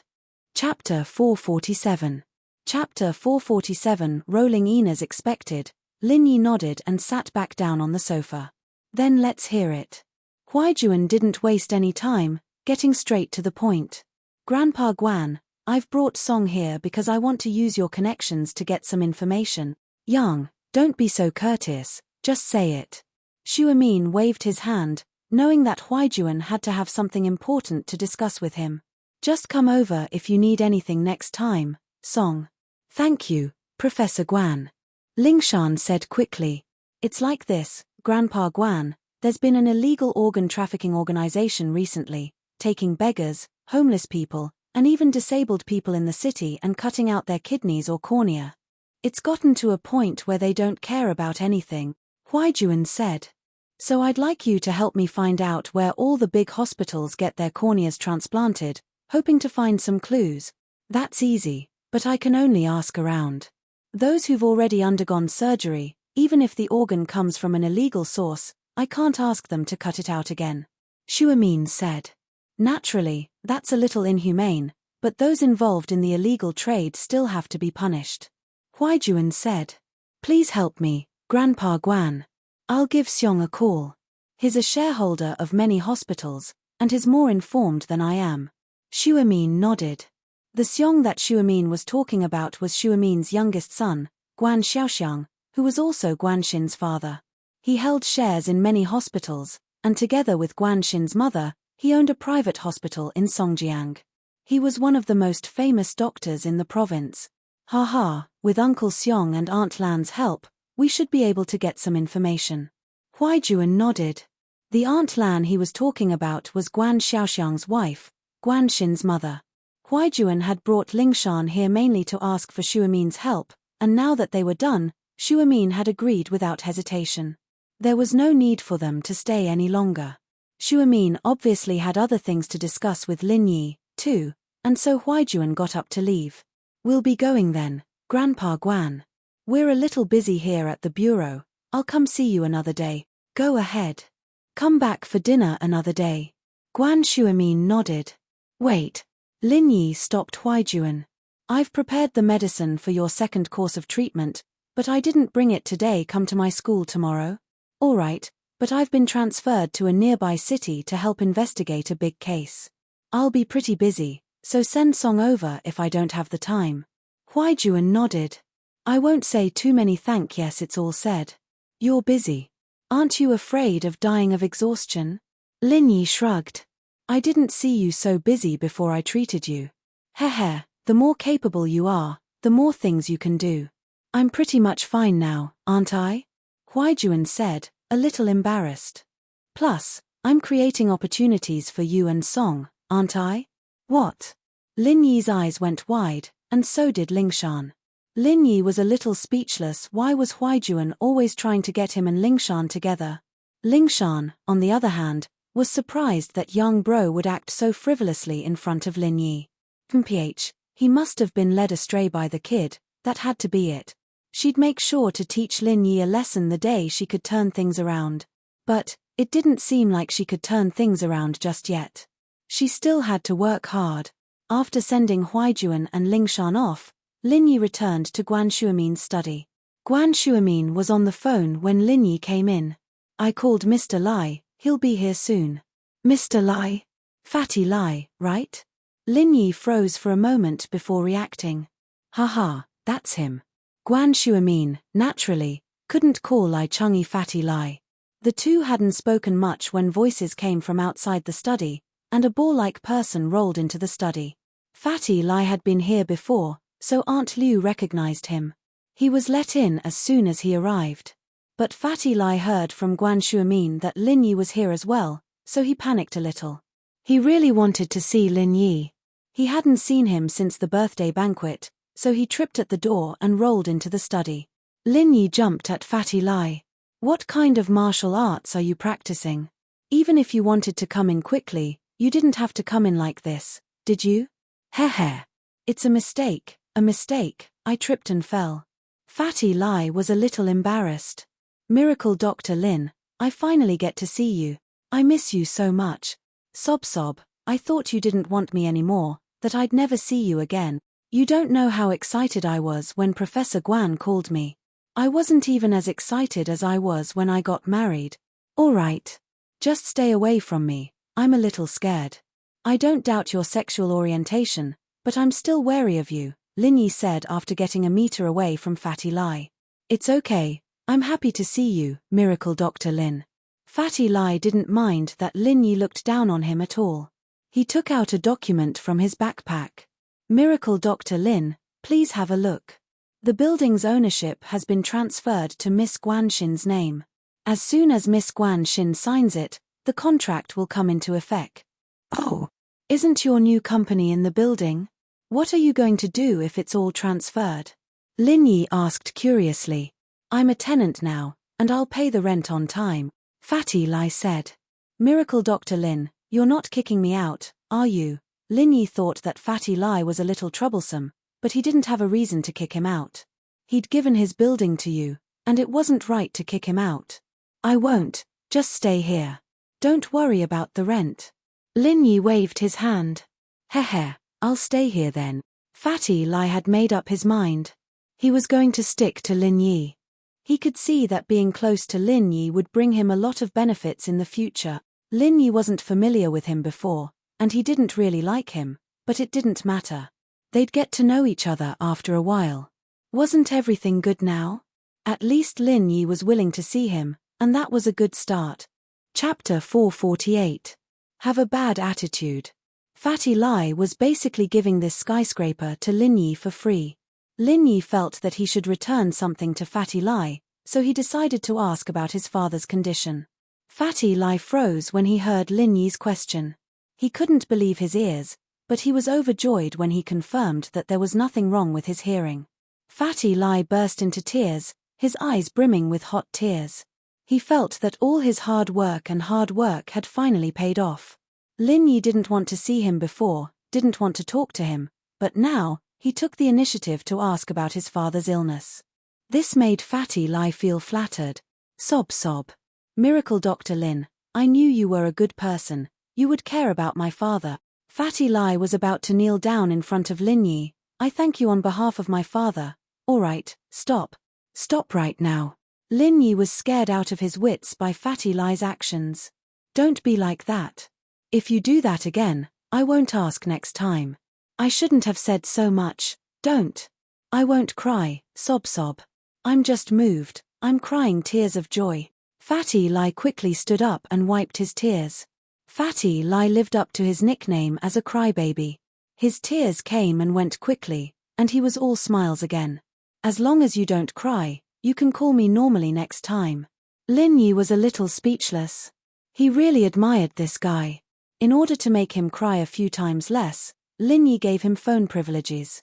Really? That's great, Miracle Dr. Lin. Fatty Lai was so excited that he was about to cry again, but when he remembered what Lin Yi said just now, he stopped crying. Now let's talk about your father's condition. He has uremia, right? Lin Yi waved his hand to stop Fatty Lai. Even if the guy didn't cry, he'd still be dawdling. Yes, uremia. After taking half of the pill of life extension and toxin cleansing, there's a clear effect. He's already awake, and he's in much better spirits.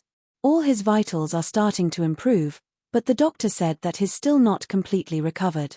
Although the treatment can be maintained, I don't know if it'll worsen. Fatty Lai said worriedly. Have you had a kidney transplant before? Lin Yi nodded and asked. No. He's too old. I'm afraid he won't be able to get off the operating table. The doctor doesn't recommend surgery either, Fatty Lai said honestly. That's easy. Lin Yi said, well, I'll write down some traditional Chinese medicine. You go out and buy it for me. I'll make it and let your father drink it for a week. After a week, he'll come here to change the dressing. Ah. All right. Thank you, Miracle Dr. Lin. Fatty Lai was beyond excited. He felt like he'd finally bet on the right treasure. It seemed like Miracle Dr. Lin was a kind person. After all his coaxing and pestering, Miracle Dr. Lin was finally willing to help. Lin Yi didn't completely trust Fatty Lai yet, so he didn't ask him to buy all the important ingredients for the first time. He only wrote down the names of the herbs needed for the first course of treatment. The dosage wasn't precise either, around 5 ounces of each herb. He even wrote down the names of a few useless ones. Fatty Lai carefully took the prescription from Lin Yi, afraid that he'd lose it. He put it in his pocket and rushed out to buy the herbs. After sending Fatty Lai away, Lin Yi let out a sigh of relief. He turned to Shuamin. Grandpa Guan, are the procedures for the pharmaceutical company and the approval of the herbs done? Yeah, these are all small things. I don't need to do anything. I've asked Xiong to do it. They'll be here soon. Shuamin nodded. As they were talking, there was a knock on the door, and then the door was pushed open. Dad, I've brought the ingredients you wanted. A middle-aged man walked in. His face looked like Shuamin's. He must be Shuamin's son, Guan Xiaoxiang. Just leave it here. Oh, right, let me introduce you. This is the Lin Yi I mentioned to you, Mr. Lin. Shuamin introduced Lin Yi to Xiaoxiang. Hello, Uncle Guan. Lin Yi quickly got up to greet him. After all, Xiaoxiang was his elder, and Lin Yi didn't dare to be careless. However, Xiaoxiang's attitude towards Lin Yi was very calm. He nodded and said indifferently, Hello, Mr. Lin. If Lin Yi called Xiaoxiang uncle, then he shouldn't have called Lin Yi Mr. Lin. Even if he was being polite, he shouldn't have been so cold. Lin Yi smiled bitterly. He didn't know how he had offended Xiaoxiang. He felt awkward and didn't know what to say. Shuamin tried to smooth things over. Xiaoxiang, are you busy at the company? Not bad. Xiaoxiang said indifferently, Dad, why did you suddenly think of starting a company? I thought you didn't like to use your own name to do things. Don't get confused when you're old. Be careful that your reputation will be ruined. Xiaoxiang, what nonsense are you talking about? Shuamin's face suddenly became gloomy. He glared at his son, Are you okay? If not, you can leave. I'm very busy at the company. I came back to deliver the ingredients to you. Of course I have to hurry back. Xiaoxiang said indifferently, I'm just reminding you. Don't be fooled. After saying that, Xiaoxiang looked at Lin Yi, then turned around and left the room. He didn't say anything else and quickly left the villa. The sound of the door closing could be heard from outside. This kid. Xu Amin was so angry that he couldn't breathe. He smiled bitterly and shook his head. He said to Lin Yi, don't mind him. Ah. Uncle Guan is doing this for your own good. He's afraid that I'm a scammer. Lin Yi smiled, showing that he understood. Actually, what Xiaoxiang said was not wrong. Although it was a bit disrespectful, he was standing on the side of a family and reminding Xu Amin not to be fooled. It was just that the way he expressed it was a bit too direct. He could have said it after Lin Yi left, but Lin Yi didn't care about that. It's not against you. Xu Amin shook his head.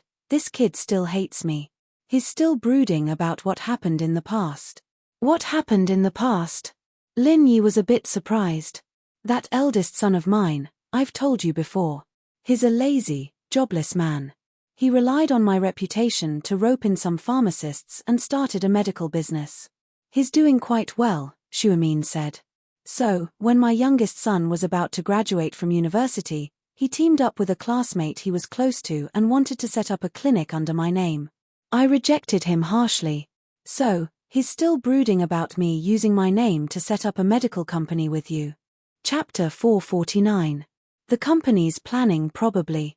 He's already an adult, but he's still acting like a child. Guan Shuamin smiled. Actually, he knows that I'm not an idiot. That's why he helped me with the paperwork so quickly. What he said just now wasn't directed at you, but at me, expressing his dissatisfaction. Yi, you've only suffered because of me. Anyone else would have done the same. I see. Lin Yi nodded in realization. But Uncle Guan seems to be doing pretty well now. No longer relying on your family. Since then, he hasn't relied on me for anything. Guan Shuamin shook his head and said with a bitter smile. However, Xiaoxiang is lucky, he found an even more powerful backer, and now he's doing very well. When he's free, he wants to prove to me that he can succeed without relying on me. Haha, I didn't think Uncle Guan had this side to him. Lin Yi smiled. He probably knows that you were doing it for his own good, but the knot in his heart hasn't been untied yet. Of course he knows, but he's still brooding about it. Guan Shuamin said. All right, forget about him. It's been so many years, I've gotten used to it. He might look like he doesn't like it, but he's still good to me. I don't even know who my parents are, haha. Lin Yi was a little saddened. He'd only understood the meaning of his parents after he grew up, but he still brooded over the fact that they'd abandoned him. Fortunately, he had two masters who loved him dearly, and that replaced the love he'd had when he was young. Guan Shuamin paused. He'd had many guesses about Lin Yi's parentage, even thinking that Lin Yi was the descendant of the benefactor who'd taught him all those years ago. It was one of the reasons he trusted Lin Yi unconditionally, but he'd never dared to ask. On one hand, Lin Yi didn't want to talk about his parentage, and on the other, he was afraid that Lin Yi would keep it a secret. It'd only make things awkward if he didn't tell him. You don't know who your parents are? Guan Shuamin looked at Lin Yi in shock. Haha, I only have two masters, but they're both nice to me, treating me like their own son. They're a bit strict, but I know they're doing it for my own good. Lin Yi didn't hide his identity on purpose, there wasn't much to hide. It's good that you have this mentality. But as long as someone treats you well, regardless of whether they are your biological parents or not, you will treat them as family, right? Guan Shuamin smiled. Master. In other words, a master is like a father. Yes, that's right. Therefore, I didn't lack love in my childhood. My mentality is also very normal. Lin Yi nodded seriously. Your medical skills were taught to you by your master. Guan Shuamin hesitated for a moment before asking. Yeah, one of them taught me martial arts, another taught me medicine, and a bad master taught me how to steal and gamble. Lin Yi smiled bitterly. I see. Guan Shuamin felt a bit of a headache at the complicated relationship between Lin Yi's masters. If your medical skills are already this good, then you're master. Haha, I can't say that, Grandpa Guan. Both my old man and my kung fu master are special people. I'll have to keep it a secret without their permission. Lin Yi didn't want to hide anything from Guan Shuamin, but Lin Yi couldn't say anything without his master's permission. Even people close to him like Huaijuan didn't know about this. It's fine, I'm just asking. Guan Shuamin was a bit disappointed, but he didn't blame Lin Yi. After all, Lin Yi was doing the right thing. Let's talk about the company. The medicines that are ready for the market right now are pain relievers and injury medicine. I can't make any decisions on the other types without the formulas. Haha, there are some formulas for the other types, but which ones are more popular? Lin Yi didn't know much about business. Well, as long as it's effective, it'll sell well. Guan Shuamin said. Common cold medicine, for example. If you can make a traditional medicine with minimal side effects, it'll sell well too. But these are all established pharmaceutical companies with established formulas and brands. It's pointless for us to go in and fight for the market. It's true that the common cold medicine's formulas are already set. Even if I were to change it, it wouldn't be much of an improvement. The best way would be to supplement it with acupuncture or cupping, but that's impossible unless it's a clinic. You can't just get acupuncture and cupping for free, can you? Lin Yi nodded with a smile. I'm not an expert when it comes to business, actually. I'm just giving my personal opinion. Guan Shuamin said. You should hire a management expert to run the company. That's true. It's not that easy to find a professional manager. Lin Yi knew that Guan Shuamin was speaking the truth. First of all, is the person trustworthy, and second, is he really capable? After all, the success of a pharmaceutical company depends on the professional manager's ability. I think you should ask Mr. Lai about that. He's been in the business world for a long time, and he should have some experience.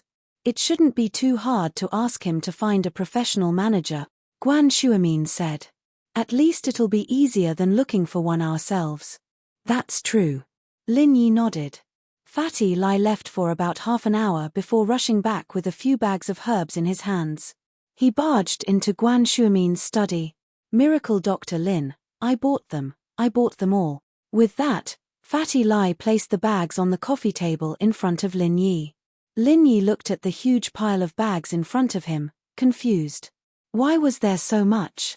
Even if he bought a kilo of each herb, there wouldn't be this many. Lin Yi opened a bag and checked the herbs inside. They were all packed according to his prescription. He couldn't help but feel strange. Isn't this enough? What's in the other bags? The other bags are the same, but I bought them at different points. Fatty Lai said, panting. There are a lot of scammers these days. I was afraid that I'd buy fake medicine in one pharmacy, so I thought about buying from a few more. I thought that there should be some real ones, right? Chapter 450. Volunteering himself, Lin Yi looked through the other bags of herbs. Other than a few that have been stored for a little too long, they're all real. That's good, that's good. Fatty Lai was afraid that all the herbs he bought were fake, so it was fine as long as there were real ones. Then Miracle Dr. Lin, please pick the good ones and use them. Alright, Grandpa Guan, do you have a furnace for decocting herbs? Lin Yi asked. Yes, I'll get Aunt Liu to bring it over. Xu Amin was a traditional Chinese medicine expert, so his house naturally didn't lack equipment for decocting herbs. Then, do I need to leave for a moment? Fatty Lai was a sensible man. He was afraid that Lin Yi would be careful when he decocted the herbs, so he didn't want to attract unwanted attention. No need, just sit here. I have some things to ask you about the company's opening. Lin Yi waved his hand, gesturing for Fatty Lai to sit. Ask me. Fatty Lai was flattered, rubbing his chubby hands together. I wouldn't dare to ask for advice, but I can only make decisions. Don't worry, I'll tell you everything I know. Miracle Dr. Lin, you're asking me to speak because you think highly of me. Aunt Liu quickly brought the decocting equipment over, and Lin Yi nimbly picked out some fresh herbs and threw them into the frying pan. It looked like a random grab, but the amount was actually very precise. Fatty Lai was secretly amazed, but didn't think much of it. Lin Yi's medical skills weren't just for show, and this was nothing compared to his other skills. Even Shuamin was surprised by Lin Yi's speed. It seemed like Lin Yi didn't even look at the equipment before he finished the process. Fatty Lai, my medicine company has 2 initial products ready for the market. One is a painkiller with no side effects, and the other is an injury medicine. How do you think we should advertise it? Lin Yi asked. Miracle Dr. Lin, is this injury medicine similar to Dr. Kang's golden creation medicine? Fatty Lai showed a shrewd face when it came to business, no longer the crybaby and soft-hearted man he was before. Almost. I haven't seen Jinchuang medicine before, but my injury medicine can also help the wound heal quickly without leaving any scars. Lin Yi nodded and said. That should be about it. Fatty Lai pondered for a while and said, my suggestion is to use this injury medicine first and use it to get famous. Oh, what do you mean? Lin Yi looked at Fatty Lai. Both Lin Yi and Shuamin wanted to release both medicines together, but Fatty Lai wanted to release them in batches. We will only introduce one medicine that has similar effects to the most amazing Dr. Kang's golden creation medicine in the market. This way, everyone will compare us. Fatty Lai said, they will have some doubts about our product in the beginning, but once they realize that the effects are the same as Dr. Kang's medicine, they will start to lean towards us. Of course, there are 2 prerequisites. One is that our product's price must be lower than theirs, and the other is that we must have sufficient supply.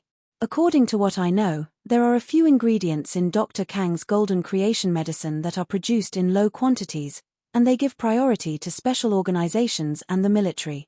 That's why they don't sell a lot in the civilian market. So if they can't buy their product, the consumers will choose us. Of course, if our product is better than theirs, then we don't have to lower the price. Or if we can't increase our production, then no matter what, the market will still be out of stock. There's no point in fighting with them for the market. Fatty Lai finished in one breath and wiped the sweat off his forehead. Lin Yi and Shuamin were stunned. They didn't expect Fatty Lai to be so skillful. Not only was he a crybaby, but he was also a genius. Then the sales of the painkillers. Lin Yi didn't have much experience in the business world, so he continued to ask humbly. As long as our injury medicine is a hit, the painkillers won't be a problem. Fatty Lai said. Once our first product hits the market and is accepted by the consumers, there's basically no need to advertise our second product. Of course, we can also hold a live press conference. I see. Lin Yi nodded, enlightened. Then should we still hold the auction I've been planning?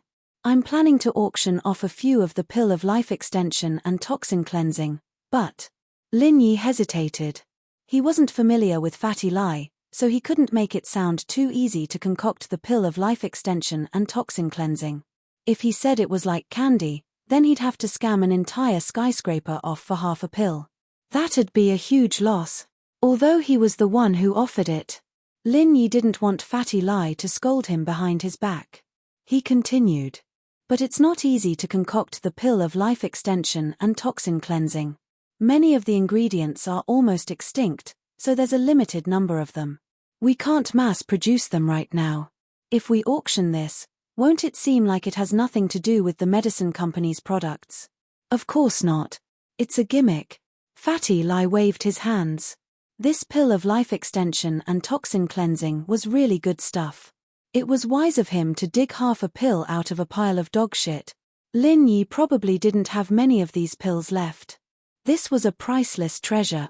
I thought it was a gimmick too, but from what you're saying, it doesn't seem like a gimmick anymore. Lin Yi asked. How is it meaningless? Fatty Lai waved his hand. We can announce this pill of life extension and toxin cleansing to the public. It's a limited edition ingredient because the success rate is low and the ingredients are rare. Well, we can just say that it's a limited edition ingredient given to us by the expert who provided us the recipe. The rarer something is, the greater its value. When the pill of life extension and toxin cleansing achieves good results, the price of our injury medicine will naturally rise as well. Lin Yi nodded, thinking that Fatty Lai's idea wasn't bad.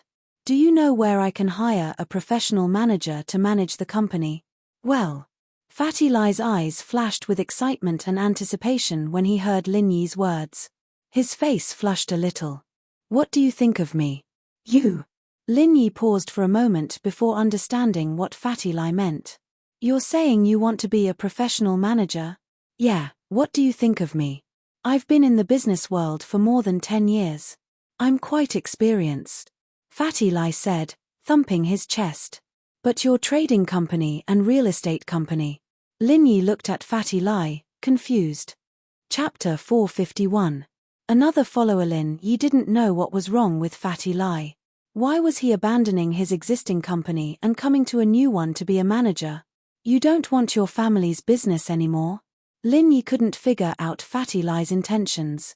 Miracle Dr. Lin, I gave my family's business to my brother.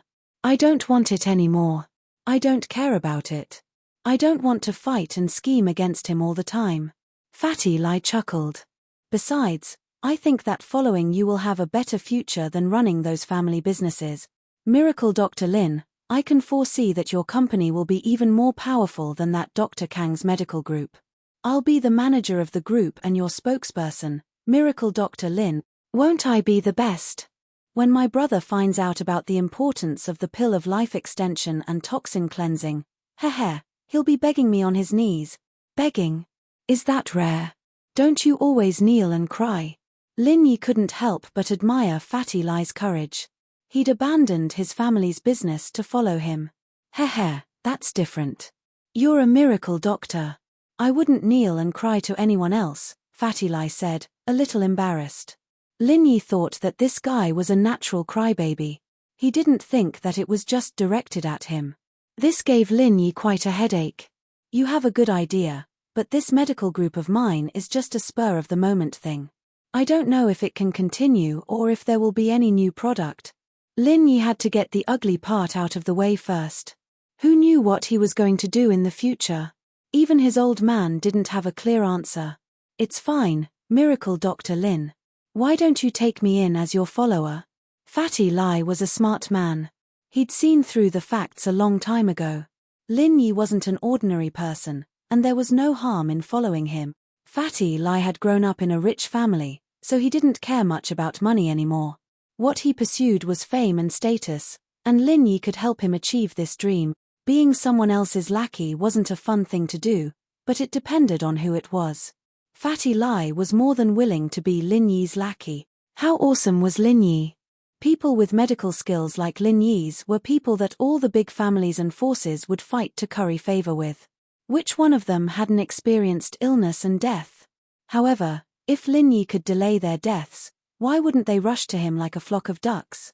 At that time, even if he was just a follower, he would be Lin Yi's spokesperson outside. Lin Yi was very busy every day. How could he have time to entertain outsiders? Once this little brother of his appeared, Fatty Lai was elated just thinking about it. What was an electronics industrial park to him?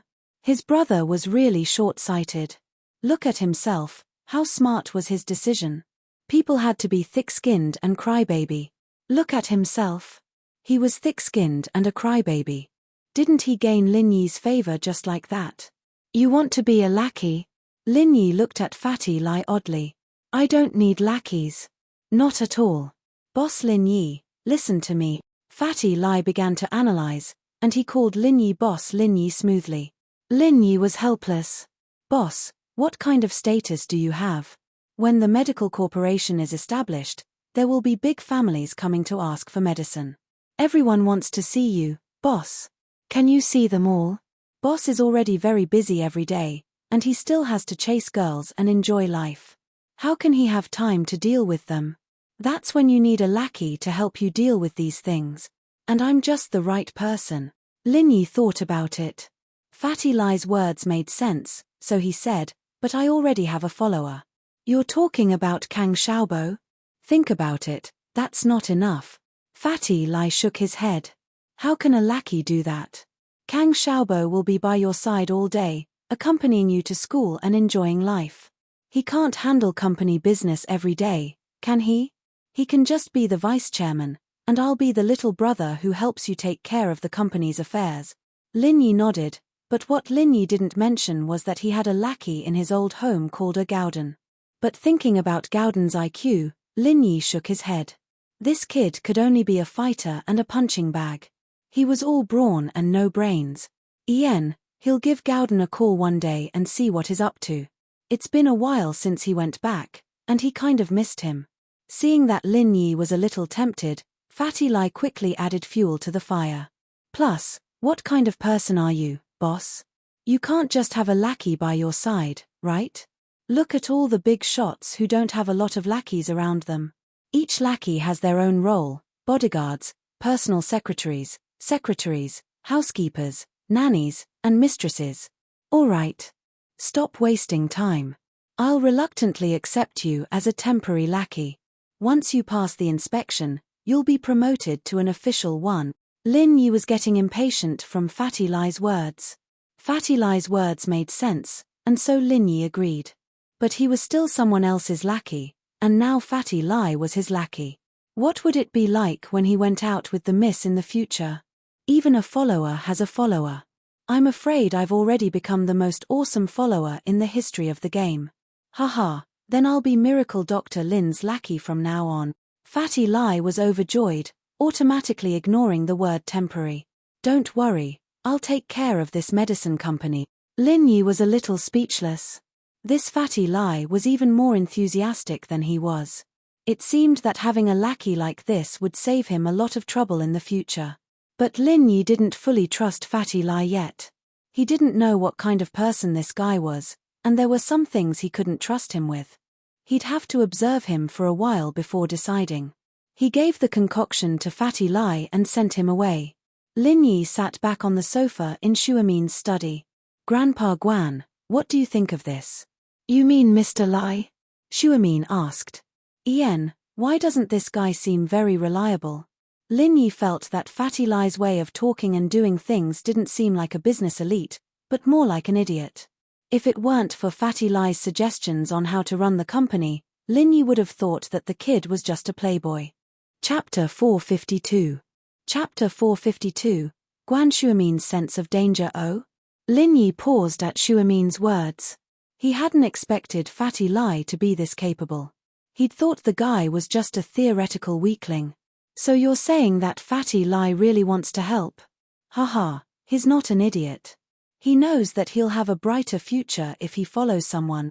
Guan Shuamin chuckled. If not for that half of the pill of life extension and toxin cleansing he picked out from the trash can, perhaps he wouldn't have made such a big decision. However, the pill of life extension and toxin cleansing gave him confidence and solidified his future direction. Lin Yi nodded. If Shuamin's information was correct, then that was the only explanation. Lin Yi was secretly impressed by Fatty Lai's foresight. He'd actually forced him to be his boss. Grandpa Guan, do you have any suggestions on how to split the shares? Now that Fatty Lai was here, Lin Yi thought about the issue of share distribution. I'm not an expert myself, but I think that half of the shares should be in your hands, Shuamin suggested after some thought. We're all on good terms right now, but it's better to be safe than sorry. If you control half of the shares, you'll have the right to speak in the future. This is very important. All right. Lin Yi wasn't worried that someone would betray him in the future, but Pengzhan Industries was a good example. Lin Yi didn't want to go through the trouble of dealing with these things, so he agreed with Shuamin's suggestion. How about this? You and Kang Xiaobo will each take 15% of the company. Fatty Lai will need to be tested, but if he's sincere in following me, I'll give him 15%. As for the remaining 55%, I'll put it under Guanxin's name. Oh. Shuamin paused. He didn't know what Lin Yi was trying to do. What was he trying to achieve by putting all the shares under his granddaughter's name? If the two of them had already confirmed their relationship, then there was nothing wrong with what they did. However, according to his observation, the relationship between his granddaughter and Lin Yi was basically the same. His granddaughter was interested, but Lin Yi didn't seem to have that kind of intention. As a result, Lin Yi's actions were a little thought-provoking. Shuamin was already confused when Lin Yi put the building under Guanxin's name, and he couldn't hold it in anymore. Yi, you've given me 15% of the shares, and 55% to Xin Xin. Xin Xin also has the building under her name, so it'll only be a matter of a word for our family to take control of the medicine company. Have you thought of the consequences? Ha! Lin Yi smiled. He knew Shuamin would ask this. If Shuamin had accepted all of this without a word, Lin Yi wouldn't have said anything, but he would have looked down on Shuamin in his heart. The medical company was something that Lin Yi had casually set up, and Lin Yi didn't put much effort into it. Lin Yi had to admit that Shuamin had taken it all. It was like seeing through a person's character. To put it bluntly, the reason why Lin Yi set up this medical company was because he didn't want to live off a woman, and he wanted to earn some pocket money for himself. After Liu Qianni sent over the 100 million, it didn't matter if Lin Yi started the company or not. Setting up the company was just to fight for Kang Xiaobo's pride, so that he wouldn't be looked down upon by Dr. Kang's family. So Lin Yi smiled. Grandpa Guan, this is all because of your reputation. I only provided 2 prescriptions, so I have nothing to say if you want to take it. Haha, you trust me too much. Although Shuamin didn't have any ulterior motives, he was touched by Lin Yi's trust. I'll give my shares to Xin as well. But if Xin tries to steal your company in the future, don't come looking for me. I won't. Lin Yi shook his head. Was Guanxin that kind of person? Based on Lin Yi's understanding of Guanxin, she wasn't that kind of person. After chatting with Shuamin for a while more, Lin Yi got up to leave. His bag was still at school, and Lin Yi had to go back eventually. I'll be going then, Grandpa Guan. Call me if you need anything. Lin Yi said. You're not waiting for Xin to come back? I wanted you to stay for dinner, Shuamin said, a little regretful. On one hand, he was regretful that they didn't finish the academic discussion, and on the other hand, he was regretful for Xin. Could Lin Yi and his granddaughter work out? As an elder, Shuamin really wanted Lin Yi to be his grandson-in-law. Lingshan's appearance, as well as Huaijuan's attitude, gave him a sense of danger. However, Lin Yi's attitude did comfort him a little. At least Lin Yi didn't seem to like Lingshan that much, and the fact that he was willing to give his shares to his granddaughter meant that Lin Yi trusted Xin. This way, Xin would have a head start, maybe next time. Lin Yi said as he looked at the time on his phone. I still have to go back to school. That's fine too. Next time then. Shuamin didn't force him to stay. After all, things were different now. He and Lin Yi were business partners now, and Lin Yi would be visiting his house more often in the future. Lin Yi left Shuamin's house and drove to school. The bell for the last self-study period rang just as he stepped into the classroom. Meng Yaro and Yu Shu were already used to Lin Yi's frequent absences, and they didn't bother to ask him about it. Meng Yaro, on the other hand, was a little annoyed Lin Yi was her follower, and it was work time right now. Why was the guy disappearing all the time? Lin Yi, you're back? Lin Yi had just sat down when he heard a soft voice. His scalp went numb, and he almost fell to the ground. Xiao Xiao's eyes were curved into crescent moons as she looked at Lin Yi with a cute smile on her face. She took out a drink from her desk. Thirsty? I bought this for you. Are you all right? Lin Yi looked at Xiao Xiao in disbelief. Even if their relationship wasn't as serious as a death feud, it was at least as serious as killing her father. Lin Yi didn't understand why would Xiao Xiao treat him like this. Was she hiding a dagger behind her smile? I'm fine. Xiao Xiao blinked, confused. What could happen to me? Why do you ask? Xiao Xiao's question made Lin Yi speechless. He couldn't just say that he pissed on her and blew up her butt with firecrackers, that there was a huge grudge between them, and that she shouldn't be so gentle to him. Chapter 453. Chapter 453, The Weird Xiao Xiao. It's nothing. It's good that you're fine. Lin Yi nodded, troubled. Why was this girl even worse than Yu Shu? Why did he run into these people all the time? He'd thought that the days of bullets and bullets were scary, but there were scary things in real life as well. For you, it's really good. I drank a bottle earlier and thought it was pretty good, so I bought it for you. Xiao Xiao put the drink in front of Lin Yi. Thanks. Lin Yi said helplessly. What else could he say? If Xiao Xiao had just scolded him the moment she came, Lin Yi would have thought it was normal. He'd just ignore her and be done with it, but she was talking nicely to him, and he couldn't just pretend he didn't hear her, could he? Lin Yi even wondered if the one who blew up yesterday was Xiao Xiao's twin sister. The violent older sister was blown up, and today it was the gentle younger sister. Lin Yi was actually a little thirsty. He picked up the bottle and looked at the bottle. It was unopened. He opened it and took a sip, and there was nothing wrong with it. Lin Yi took a few sips, confused. "You're welcome." Xiao Xiao shook her head. "If you like it, I'll buy it for you every day." Fart. Lin Yi was drinking when he spat it out at Xiao Xiao's words, onto Kang Xiaobo's back. Kang Xiaobo was listening to the conversation between Xiao Xiao and Lin Yi, secretly envious of Lin Yi. He turned around with a bitter face. "Boss, I'm already envious of you. Why did you spit on me?" "I'm sorry." Lin Yi sweated as he looked at Xiao Xiao oddly. "Xiao Xiao, tell me the truth. What do you mean?" "Nothing." Xiao Xiao looked at Lin Yi with wide eyes, as if she didn't understand what Lin Yi was talking about. "Were you the one whose butt was blown up by the firecrackers yesterday?" Lin Yi asked. "Ah. Don't say that, it's so embarrassing." Xiao Xiao's face reddened as she whispered. Lin Yi was about to faint. "Have you become stupid from the explosion? You're the dumb one, I'm the real me now." Xiao Xiao pouted. "Didn't I want you to teach me how to race?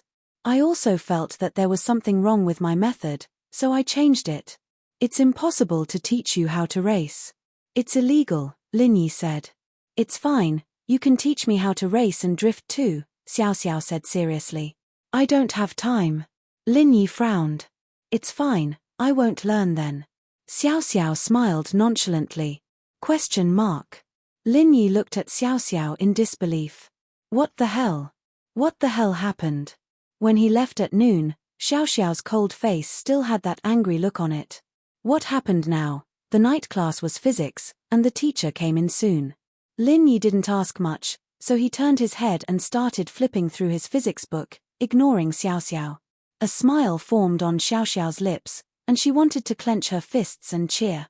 As expected, Lin Yi was amenable to coaxing but not coercion. As long as she persisted, she wouldn't have to worry about not being able to capture Lin Yi's heart, and then she'd dump him. She'd let him know the consequences of messing with her. The whole class, Xiao Xiao was fantasizing about her future plans. Lin Yi, on the other hand, was very troubled, wondering why Xiao Xiao had become like this.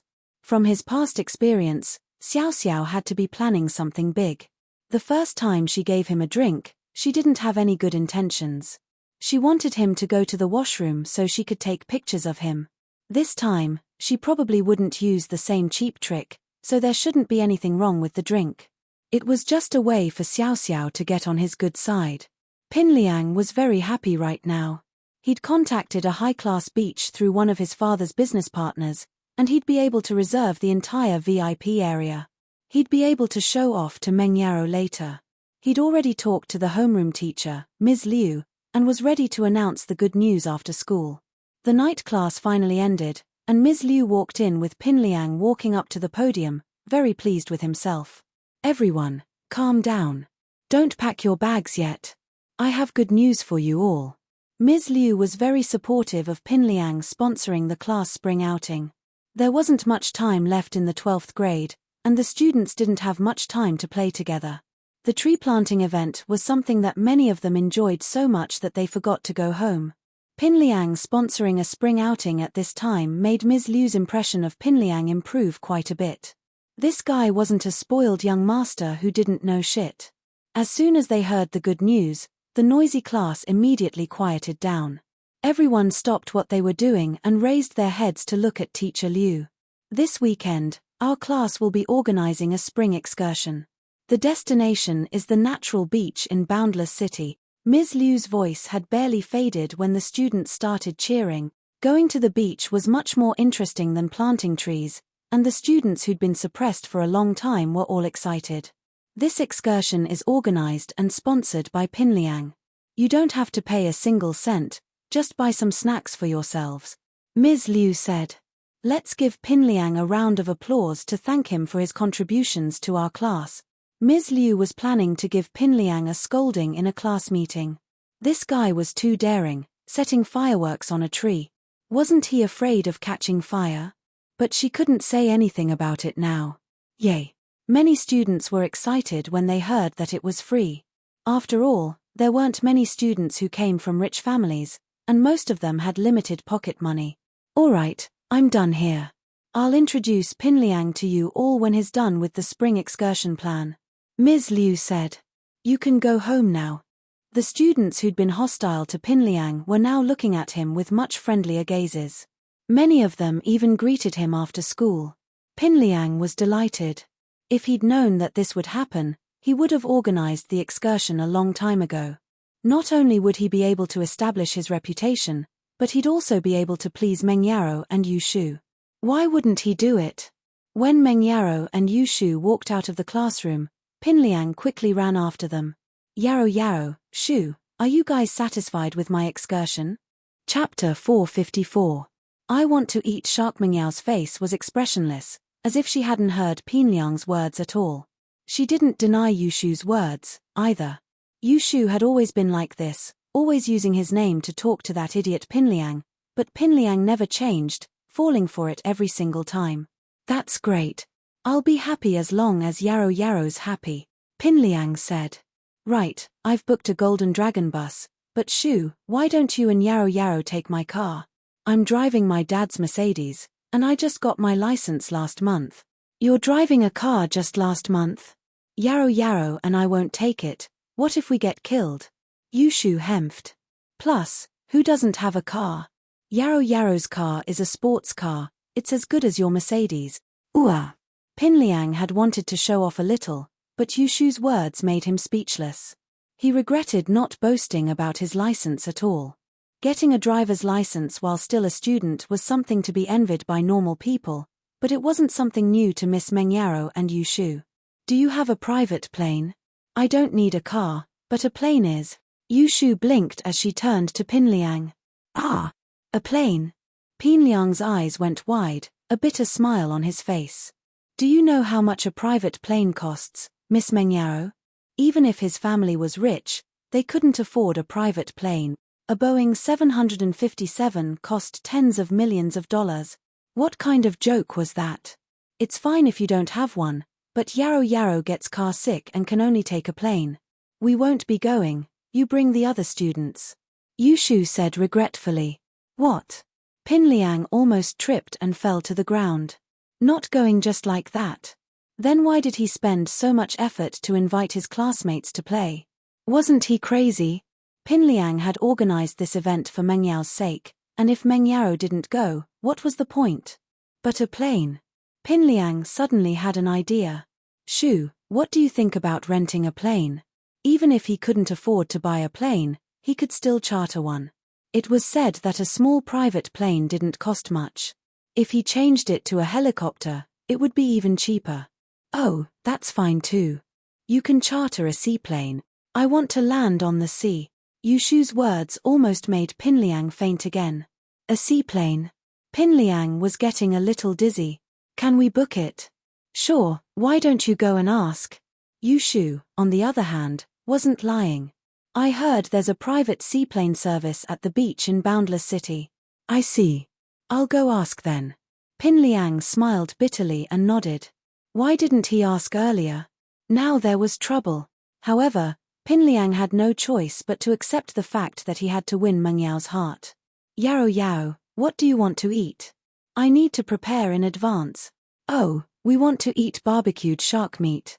It'd be best if it's freshly caught in the sea, Yu Shu said. Shark? Pinliang blinked. His face turned even more bitter. Freshly caught shark? Who would dare catch a shark? That was like asking for his life.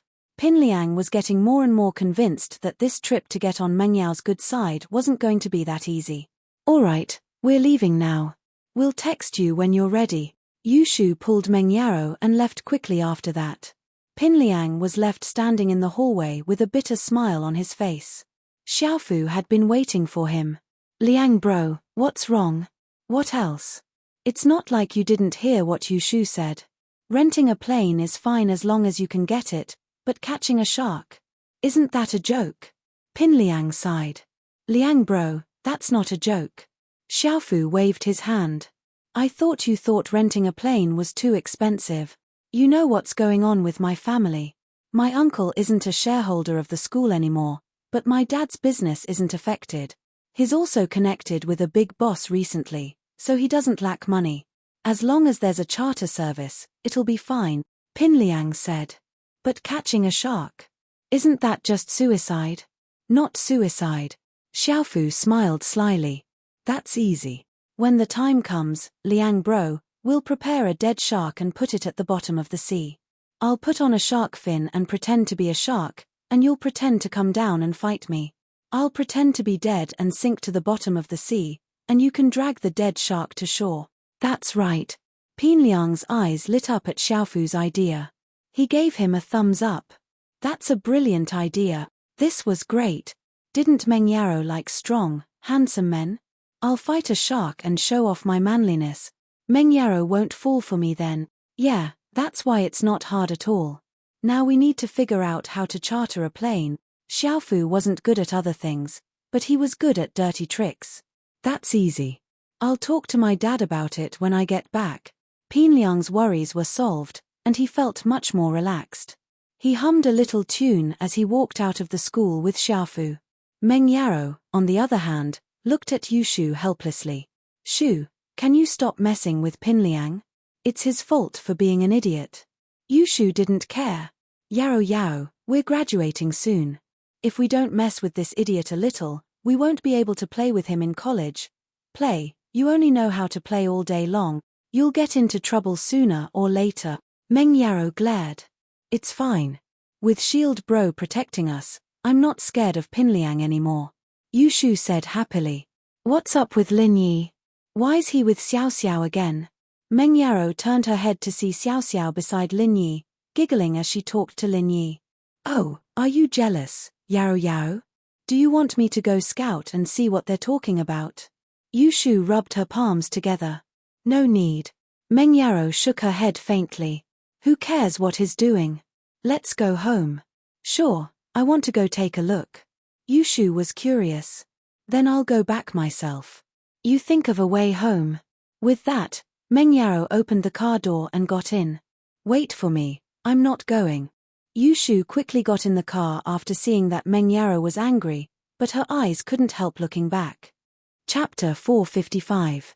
Chapter 455, The Beginning of a Nightmare. Why are you following me? Lin Yi frowned as he looked at Xiao Xiao.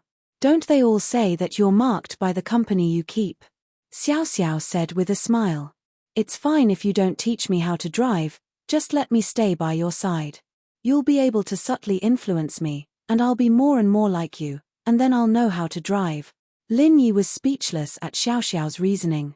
Do whatever you want then, I'm going home. With that, Lin Yi turned to the food street behind the school, where he parked his car. Xiao Xiao, on the other hand, was still following Lin Yi leisurely. Lin Yi frowned, worried that Mrs. Tang and Tang Yun would misunderstand. Can you follow me tomorrow? Can't I go home with you? Xiao Xiao had made up her mind to follow Lin Yi, and so no matter what Lin Yi said, she kept her voice soft. You don't want your car anymore? Lin Yi was a little speechless. Xiao Xiao's attitude made it impossible for him to get angry. If she were like before, Lin Yi could just send her flying with a kick. But now, he couldn't just kick this cute girl. I'll go home with you first, and then take the bus back to get it, Xiao Xiao said. Xiao Xiao, can you be a little more normal? Lin Yi couldn't take it anymore. If you keep acting like this, I won't come tomorrow. Then I won't go home with you. Don't not come, I still want to be by your side every day. Xiao Xiao quickly shook her head. Then I won't go home with you, alright? I'll be going first. Lin Yi finally got rid of Xiao Xiao, and he slapped his forehead in relief. Just what was wrong with this Xiao Xiao? Lin Yi didn't believe it at all. There had to be something else that people didn't know about. What Lin Yi didn't expect was that his nightmare had just begun. Who was that girl just now? Although Lin Yi was in a rush to get rid of Xiao Xiao, Tang Yun, who was helping her mother with the barbecue stall, still saw it. In actuality, Tang Yun saw Lin Yi the moment he arrived at the food street. She was hesitant to call out to him when she saw that there was a girl beside him. She pretended not to see him, but she was very nervous. Tang Yun couldn't help but ask after Xiao Xiao left. My deskmate, a new transfer student, Lin Yi said. Then why is she following you? Tang Yun felt that she was being a little narrow-minded by asking so many questions, but it was fine. Lin Yi was getting more and more outstanding, and Tang Yun was getting more and more afraid that Lin Yi would fall in love with someone else. I'm not familiar with the road. I don't know where I parked the car. I can't find it, Lin Yi said casually. I see. She drives to school too? Then her family must be pretty rich, right? Tang Yun was startled. If Xiao Xiao really wanted to compete with her, even she wouldn't be able to win. Who knows, but she saw me driving once and thought that I was good, so she wanted to learn from me. I don't have time to talk to her, Lin Yi said. Oh, I see. Tang Yun started to get nervous again after hearing Lin Yi's words. So Xiao Xiao was here for Lin Yi? This gave Tang Yun a faint sense of danger. Let's not talk about her. How's Auntie's business? Lin Yi didn't want to talk about Xiao Xiao in front of Tang Yun. It's not bad. My income is 3 to 4 times what I used to be. That's around 10,000 a month. Tang Yun was very happy. This was the first time the family was making so much money. Then let's save some money and rent a storefront. We can open a barbecue shop. That way, we won't have to work so hard anymore. Lin Yi nodded. He could take out more money for Tang Yun's family to open a barbecue shop, but with Tang Yun's personality, she wouldn't accept it. That's what I was thinking. Too, I don't want Mom to be exposed to the sun and the wind, but Mom said. It's too risky. She doesn't want to lose the money. Tang Yun blushed, she said. She said that she wants to save the money for my dowry. Dowry? Lin Yi blinked and smiled weirdly. Then I'll talk to Auntie about it. I don't need that little dowry, so she doesn't need to save it. You. Tang Yun blinked as well, but reacted quickly. Her face reddened even more as she punched at Lin Yi. What are you talking about? I didn't say I wanted to marry you. Haha. Lin Yi held Tang Yun's hand. Auntie already agreed. After helping Tang Yun and Mrs. Tang for a while, the number of students gradually decreased. Lin Yi helped Mrs. Tang send the barbecue cart to the nearby warehouse, and then drove Mrs. Tang and Tang Yun to the slums. Yi, I heard that the slums are going to be relocated. Do you think we should ask for compensation or move back? Mrs. Tang couldn't make up her mind these days. Compensation was said to be a few $100,000, but they could also move back to a building similar to their current size. It was a good deal. It's okay if you want to move back. I don't know much about this. I'll ask someone for you another day. Lin Yi thought of Fatty Lai. Wasn't this guy in real estate? He would understand if he asked. However, with Fatty Lai's style, if he knew that Tang Yun was his girlfriend, he would probably give them a villa the next day. However, from Lin Yi's point of view, Tang Yun wouldn't accept it. That's fine, but it's just a rumor. It's hard to say if they'll even move. Mrs. Tang sighed. The last few times we wanted to move, it was because we didn't reach an agreement on the compensation. It's fine. If you need anything, just let me know. I have a friend in real estate. I'm sure he'll be able to help. Lin Yi said. After sending Tang Yun and Mrs. Tang to the slums, Lin Yi didn't get out of the car and drove straight back to Meng Yao's villa. Meng Yao didn't say anything about Lin Yi leaving early and returning late. She looked at him coldly and continued watching TV with Yu Shu. The next afternoon, Lin Yi, who had been tormented by Xiao Xiao the whole morning, was finally free. He planned to eat with Tang Yun in the cafeteria, but Xiao Xiao followed him out of the classroom. Why are you following me? I'm going to eat with Tang Yun. Lin Yi didn't expect this little tail to follow him. I'm going to eat too. Xiao Xiao blinked. It's a good opportunity to get to know your girlfriend. We'll be seeing each other often in the future. What do you mean? You want to be by my side every time I go on a date. Lin Yi's face turned green. Chapter 456. She couldn't take it anymore. Tang Yun's expression froze when she saw Lin Yi with Xiao Xiao. Lin Yi had explained it yesterday, but she was still worried. Why would she be worried about a guy? Tang Yun rubbed her temples. It was unbelievable, but it was the truth. If it were half a year ago, she would have scoffed at girls like this, worrying about a boyfriend cheating on her. Didn't that mean she wasn't attractive enough? Tang Yun felt that she wouldn't be like those girls, worrying all the time. But now, the answer came so quickly. Tang Yun regretted making fun of people before. She shouldn't have. Mocking people for being inferior was the truth. The ancients wouldn't lie to themselves. Lin Yi, you've been waiting for a long time. Tang Yun tried her best to look normal as she turned to Xiao Xiao. This is your new desk mate, right? Hello, I'm Xiao Xiao. Xiao Xiao put her hand out. I'm Lin Yi's admirer.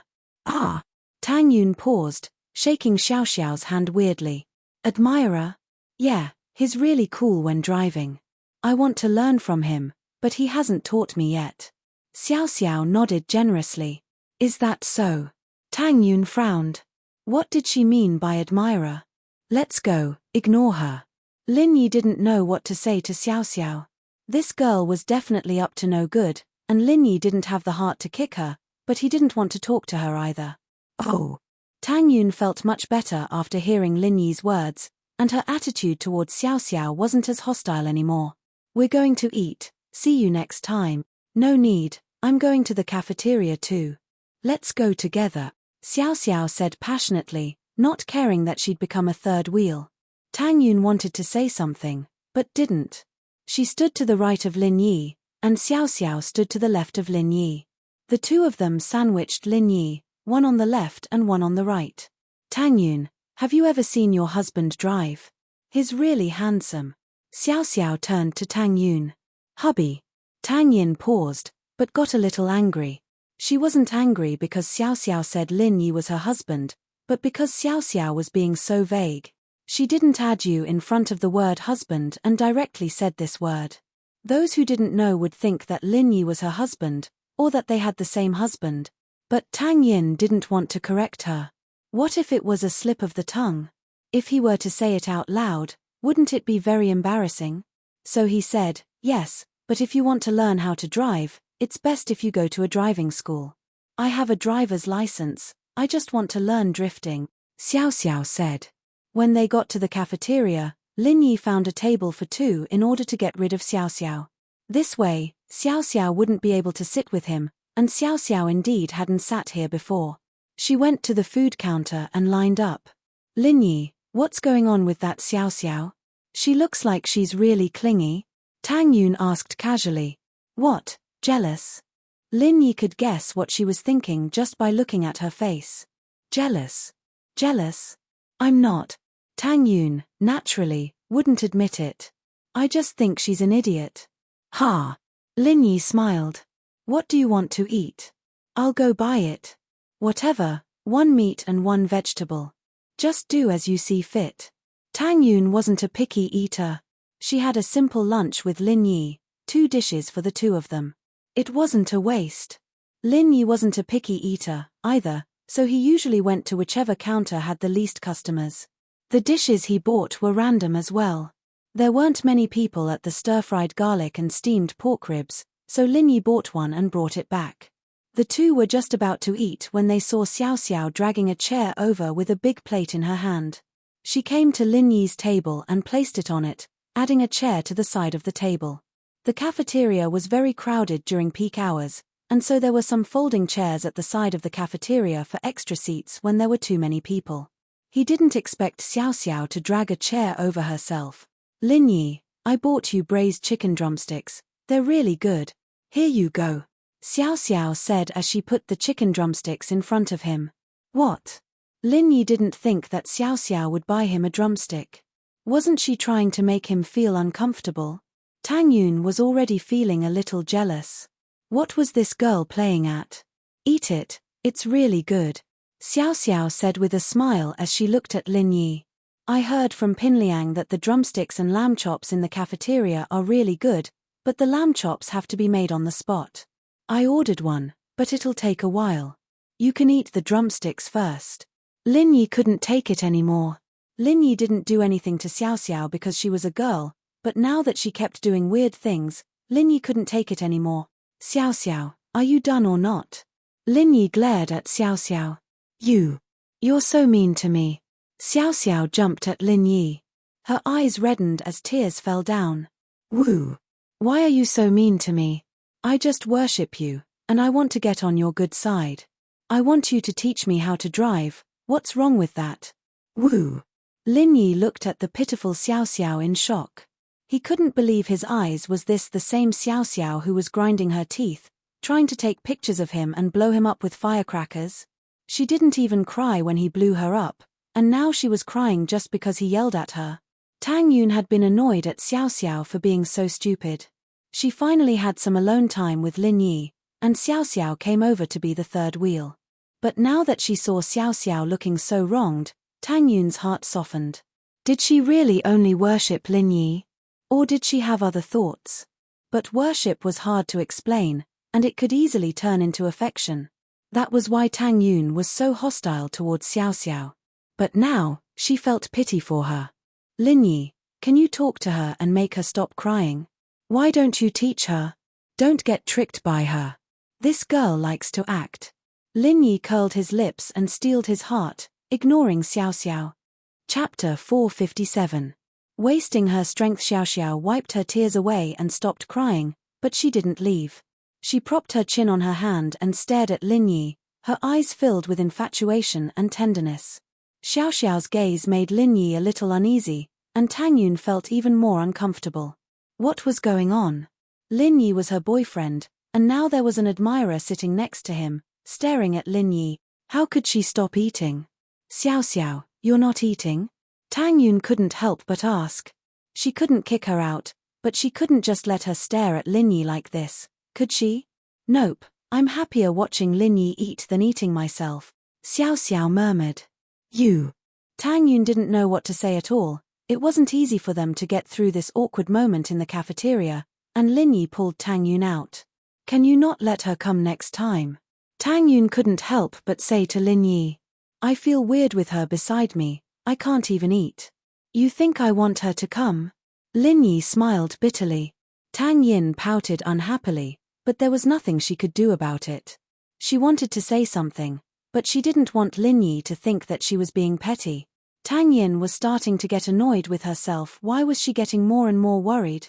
Where was her courage? She could mock Lin Yi and even step on his feet, but now, she had to think before she did anything. Was she really afraid that Xiao Xiao would steal Lin Yi from her? What was she thinking? Tang Yun was a little embarrassed as she scolded herself. She didn't want to think about all this nonsense anymore. There were only a few more months until the college entrance exams, but because of her family and Lin Yi, she had just finished revising her second year's curriculum. She still had the third year's curriculum to study, otherwise she wouldn't make it in time. She hurried back to the classroom and started reading the 12th grade textbooks, throwing all the random thoughts to the back of her mind. Xiao Xiao bought a drink for Lin Yi when she got back to class. Lin Yi, this is a new fruit tea. It looks really good, so I bought 2 bottles. Do you want to try it? Xiao Xiao, what are you thinking? Lin Yi took the drink from Xiao Xiao's hand but didn't drink it, putting it aside. Nothing much, I just want to be by your side. Xiao Xiao said seriously. I won't tease you anymore, don't worry. Okay. Lin Yi nodded. Lin Yi heard Xiao Xiao's nonsensical words and knew that it was pointless to talk anymore. He decided to just ignore her. Lin Yi thought that Xiao Xiao was just a newbie for 2.5 days. If he ignored her and stopped her from carrying out her plan, she'd get bored and leave. He didn't think that Xiao Xiao would maintain this attitude for a few days, following wherever Lin Yi went. She waited at the door when Lin Yi went to the washroom, and when Lin Yi went to find Tang Yun, she followed him. Tang Yun almost gritted her teeth as she started to suspect Xiao Xiao's motives. Pin Liang really did manage to get a private seaplane from the beach club. It was expensive, costing tens of thousands of yuan per flight, but it wasn't much to Pin Liang. It was much cheaper than buying a plane, wasn't it? He didn't mind spending a bit more money to please Meng Yaro, either. The plane wasn't big, but it was more than enough to fit all 40 people in the class. Pin Liang didn't bother looking for a bus. It was the same for one person, and it was the same for 40 people. The charter fee was fixed. When Pin Liang announced that he was going to use the private plane to take everyone to the beach, the class went wild again. But, be careful when you bring your personal belongings. Don't bring anything flammable or explosive. Ms. Liu started reading out the security rules. The security on a private plane wasn't as strict as normal security, but some dangerous items weren't allowed. In order to avoid trouble, Ms. Liu had to warn everyone beforehand. Most of the students didn't bring anything dangerous, so after hearing what Ms. Liu said, they didn't think it had anything to do with them. But Pinliang had to change his plans. He was going to bring a barbecue grill and some charcoal to the beach for an outdoor barbecue, but since they weren't allowed to bring a fire source on the plane, Pinliang couldn't bring those things. Xiaofu, looks like the barbecue plan has to be put on hold. Meng Yaro wants to barbecue shark meat. How are we going to get it for them? Pinliang asked. Liang bro, I heard there's a new type of barbecue grill. Maybe we should get one? Xiaofu suggested. It doesn't seem that expensive, only a few hundred. Really? That's not bad. Go get one, I'll leave this to you. Pinliang calmed down at Xiaofu's words. Saturday morning, Pinliang and Xiaofu arrived at school with bags of stuff. They'd planned to meet at the school gates, and the whole class would get on the bus to the airport. Pinliang wanted to drive, but Meng Yaro and Yu Shu were taking the bus, and he didn't want to be special. He told his father's driver to go back first, and waited for the bus with his classmates. Xiao Xiao was wearing sunglasses, a hat, and a small backpack. She looked like a traveling girl, pretty and cute. She attracted a lot of attention. Most of the boys' attention had been on Meng Yaro and Yu Shu before, but now that Xiao Xiao had joined them, a part of the attention was taken away. Xiao Xiao was standing beside Lin Yi, making everyone jealous and envious, but Lin Yi didn't seem to care at all. All the boys had the urge to step up and take his place. Lin Yi, I brought a lot of good food. Xiao Xiao turned her head, her face flushed with excitement and happiness. Oh. Lin Yi replied flatly. I don't know how to swim, can you teach me? Xiao Xiao didn't lie to Lin Yi this time. She really didn't know how to swim. Oh, is that so? Lin Yi said faintly. I don't know how to swim either. Chapter 458. The consequences will be dire. The bus is here, Lin Yi reminded Xiao Xiao, ignoring her as he walked towards the bus. Xiao Xiao had no choice but to follow them, huffing and puffing. After getting in the car, she sat next to Lin Yi without even thinking about what was going on. It was supposed to be Xiaobo's seat, but Xiaobo didn't say anything when he saw that Xiao Xiao had taken it. He could only sit somewhere else. Liang bro, how do you think Xiao Xiao's going to deal with Lin Yi? She looks like she's in love with Lin Yi. Xiaofu had been paying attention to Lin Yi's movements for the past couple of days, so naturally he knew about Xiao Xiao's situation. Who knows? Pinliang was a little troubled. Maybe she's going to go all out. Let's just ignore her. It's great that she's willing to deal with Lin Yi, so Lin Yi won't come looking for trouble with us. My priority right now is to deal with Meng Yaro before the college entrance exams. That's true, who cares about them? Xiaofu nodded as well. Liang bro, the shark plan is ready. We can execute it any time. Yeah, well done. Pinliang patted Xiaofu's shoulder. I'm sure Meng Yao's impression of me will change drastically after this. Inside the floating cloud bar, Zihua had a meeting with two very influential people in Songshan, Zhu Tiandi and Zhong Fabai. Zihua walked the underworld, and was known as the boss of Songshan's underworld, but his underlings were all elites. There weren't any thugs from the streets. Zihua's business was big, and he didn't need those low-level gangsters to collect protection fees or whatnot.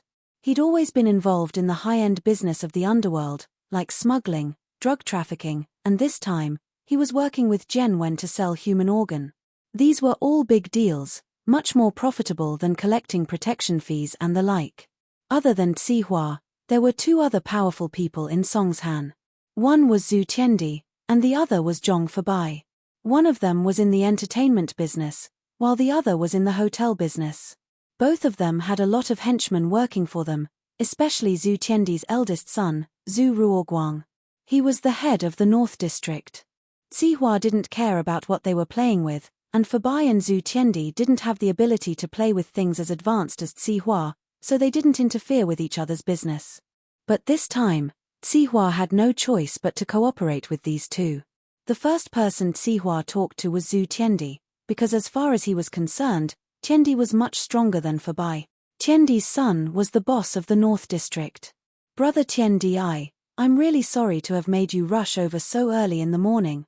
Zihua had a favor to ask of Tiandi now, so his attitude was much warmer than before. Tiendi's arrival was reported to him by his underlings, and he quickly stood up to welcome him. Hey! This young master is. Haha, Sihua bro, this is my son, Zhu Ruoming. I brought him here to see the world. Tiendi was a little disappointed in his eldest son, Zhu Ruoguang. That guy was a pushover, not even as good as his younger son, Zhu Ruoming. As a result, Zhu Ruoming's successor was most likely going to be his younger son.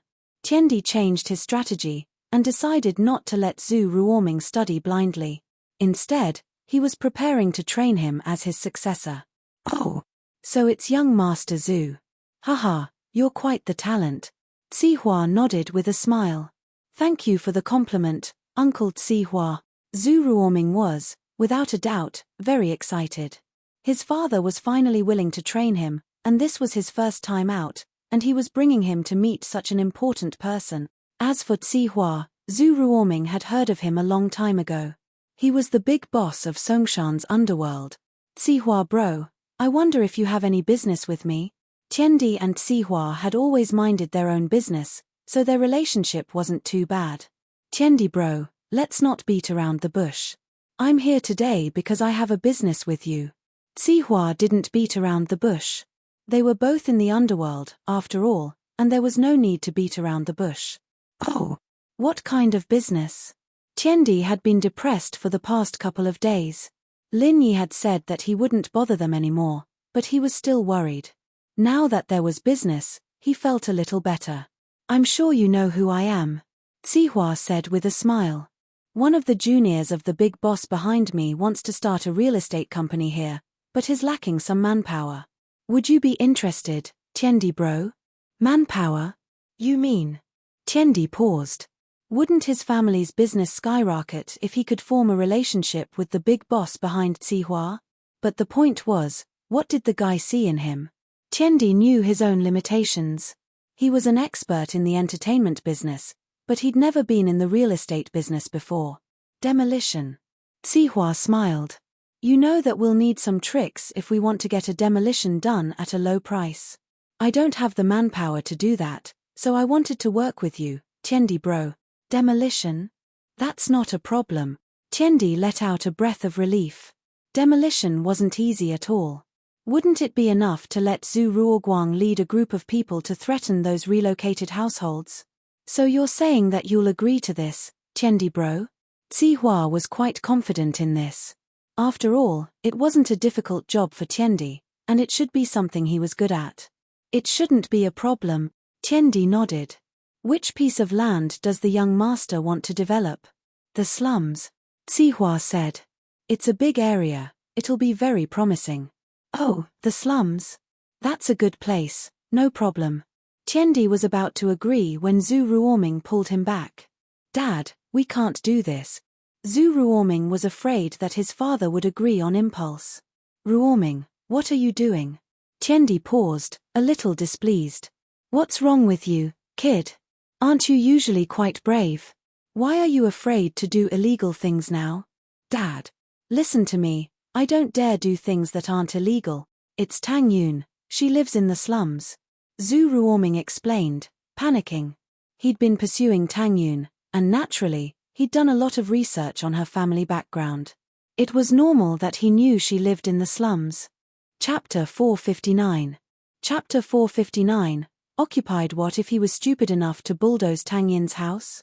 He'd probably end up in the morgue the next day, wouldn't he? Even someone as strong as Yang Qiuan was taken care of by Lin Yi. What else could he do against Lin Yi? Tiendi wasn't afraid of offending Sihua at this point. The worst that could happen was that their relationship would worsen. It wasn't a big deal. Tiendi stood up abruptly. Sihua bro, I can't do this. You should find someone else, I'm sorry. With that, Tiendi pulled Zhu Ruoming away without another word. What he was afraid of was what would happen if Lin Yi found out that he was planning to demolish Tang Yin's house with Sihua. What if Lin Yi came looking for trouble? Tiendi cursed his unluck. He shouldn't have come if he'd known about this. Sihua frowned as he watched Tiendi and Tiendi's disappearing silhouettes. What the hell was that? Is there something wrong with him? I'm asking you guys out of respect. It's fine if you don't want the money. Sihua bro, I heard them mention a name, maybe it's someone they know? Jiaonang said. Let's not bother with them, call Zhong Fabai over. Time waits for no man, Master Bing will be here soon. We need to get the real estate company up and running before he gets here. Zihua said. Right, how's Jin Gubang? He's registered a real estate company himself, and he's planning to give all the shares to Master Bing, Jiaonang said. He's pretty smart. Let's leave him 10% of the shares and let him stay as the CEO of the company. Zihua said after some thought. Master Bing's just playing around, he needs someone to help him manage the company. He's Zhong Fabai's relative, it'll be easy to use him. Alright, I'll talk to Jin Gubang later. Jiaonang nodded and went to call Zhong Fabai. Fabai, on the other hand, didn't have as many concerns as Tiendi. He was looking for a new backer now that Gubang was gone, and Fabai agreed without a second thought when he heard that Zihua wanted to recruit him and Gubang to run this real estate company, and that it was for the nephew of the boss behind the scenes. Due to the specifications of the private seaplane, it didn't have a luggage compartment, so it couldn't be checked in. Some dangerous goods weren't allowed to be brought onto the plane. After going through the security check, the class boarded the plane under the guidance of Teacher Liu. It was the first time for many students to take a plane, and their eyes were full of novelty and excitement. Even if they had taken a plane before, they had never taken an amphibious plane, so no matter who it was, they were very excited. In this kind of small plane, the front was better, but the seats near the back would be very bumpy. Fortunately, after the class sat on the plane, only the first few rows were filled, and there were only some luggage in the back. Pin Liang and Xiaofu were getting ready to sit in the luxurious seats at the front. The first row was very spacious, and there were 4 seats in total. 2 were for Meng Yaro and Yushu, and the other 2 were for Pin Liang himself. Pin Liang and Xiaofu were just about to sit down after putting down their luggage when someone behind them pushed them, almost causing them to fall. Move aside, don't block the way. It was Lin Yi, who was already sitting in the seat that used to be Pin Liang's. Xiao Xiao, on the other hand, followed Lin Yi and sat in Xiaofu's seat. Pin Liang's face turned green. He wanted to shoo Lin Yi away, but he didn't dare. He wanted to shoo Xiao Xiao away, but he didn't dare either. Just when he was at a loss as to what to do, Yushu spoke up. Liangi, Yaro Yaro said that she likes brave guys. Only those who can sit at the back of the plane without a change in expression or heart palpitations are the bravest. Yushu, naturally, didn't want Pin Liang to sit in the front. She wanted to see what would happen between Lin Yi and Xiao Xiao, so she found an excuse to shoo Pin Liang away.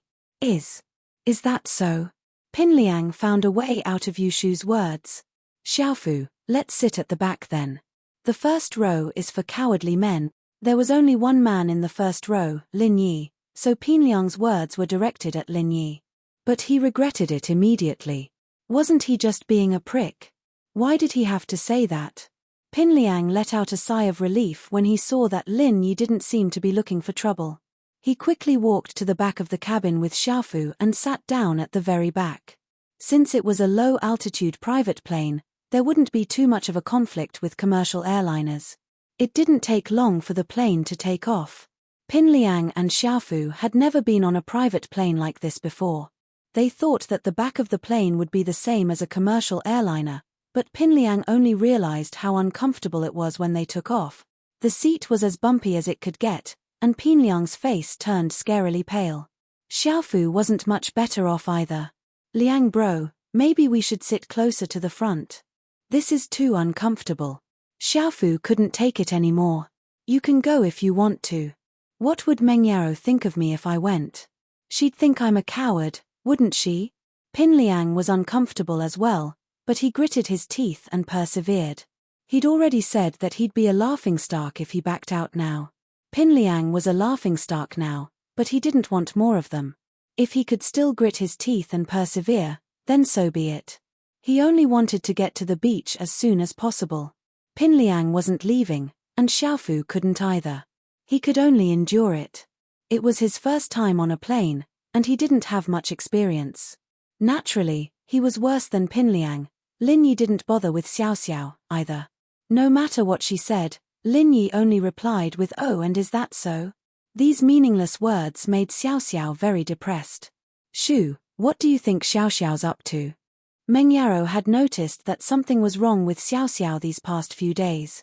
I don't know, but I think she's in love with Shield Bro. Why else would she be so nice to Shield Bro? Yushu mumbled as she chewed on her snacks. She's into Lin Yi. How's that possible? Isn't she trying to cause trouble for Lin Yi? Meng Yaro frowned as she hemped coldly. Lin Yi wasn't some kind of hot steamed bun. Why would anyone be into him? Are you jealous, Yaro Yao? Yushu giggled. Me? What does it have to do with me? Meng Yaro hemped, not caring about what Lin Yi said. Chapter 460. She threw up, ate again. Meng Yaro hesitated, a slight frown on her face. Why don't you go listen then? Oh, okay. Yushu said with a smile. But Yushu pricked up her ears for a long time, unable to hear what Xiao Xiao and Lin Yi were talking about. Why weren't they talking, either? Lin Yi closed his eyes and pretended to doze off. Xiao Xiao said a few words to Lin Yi, and since he wasn't paying attention, she could only listen to her MP3 player. Shield Bro? Yushu wasn't worried that Xiao Xiao would hear what she called Lin Yi, since she knew about her relationship with Lin Yi. She wouldn't have waited until now if she'd wanted to. Chem? Lin Yi opened his eyes and looked at Yushu, confused. It's nothing. Yushu thought that Lin Yi was asleep, so she wanted to wake him up and listen to his conversation with Xiao Xiao. Now that Lin Yi was awake, she was fine. Lin Yi looked at Yushu, confused, and shook his head. Lin Yi, are you hungry? I have some biscuits here. Xiao Xiao asked, seeing that Lin Yi wasn't pretending to be asleep anymore. Oh, eat it yourself. Lin Yi replied faintly as he looked out the window. Xiao Xiao pouted. What was that supposed to mean? He'd answer whenever Yushu called him, and ignore her when she talked to him. Hey, how much do they pay you? What do you mean how much? Lin Yi blinked. Aren't you their follower and bodyguard? How much do they pay you every month? Xiao Xiao asked. Tens of thousands, I guess. Lin Yi said vaguely. Tens of thousands. Xiao Xiao was startled. Why was it so much money? Her family was rich, but her allowance was only 10,000 a month. She'd wanted to say that she'd hire Lin Yi twice the amount of money Meng Yaro was paying him, but she couldn't bring herself to say it now. Bullshit. She said hatefully. Ha! Lin Yi could guess what Xiao Xiao was thinking. I work for her father, follower is just a guest. Oh. Xiao Xiao nodded. It wasn't impossible for Pengzhan to spend that much money if it was him. Xiao Xiao, if you want to learn how to drive, I don't have much time right now, so you don't have to follow me all the time. There's no point in following me, Lin Yi said, wanting to make things clear. No. It's fine if you don't want to teach me. I just want you to influence me. Xiao Xiao said. That way, I'll be more and more like you. Lin Yi was taken aback. What kind of bullshit theory was that? Imperceptible influence. He was speechless. Do what you want then. Knowing that Xiao Xiao wouldn't get through to him, Lin Yi didn't bother with the bullshit follow her if she wanted to. She'd probably get annoyed after a few days anyway. All right. Xiao Xiao was very happy that Lin Yi agreed. Her eyes turned into crescents. Here's a biscuit. Lin Yi took the biscuit and put it on the table in front of him. I heard it. Yushu lowered her voice to Meng Yaro. Then what did they say? Meng Yaro asked. Xiao Xiao told Shield Bro to teach her how to drive, so she follows him every day. Yushu said. I see. Let her do what she wants then. Meng Yaro naturally lost interest after hearing that Xiao Xiao was just going to Lin Yi to learn how to drive. Xiaofu's face was getting paler and paler. He couldn't take it anymore. Liang Bro, I can't take it anymore, I want to throw up. Hold it in a little longer, we're almost there. Pin Liang wanted to throw up as well, but he was in a better state than Xiaofu. He often traveled on planes, and he'd even been on those smaller planes before. They were better than this, but not by much. I can't take it anymore, I really can't take it anymore. Xiaofu yelled suddenly. Waiter, open the window, I'm going to throw up. Xiaofu's yelling attracted the attention of the students in front of him, and Pin Liang felt his face heat up. How embarrassing. He wanted to kick Xiaofu off the plane. This is a plane, not a car. The window's sealed, I can't open it.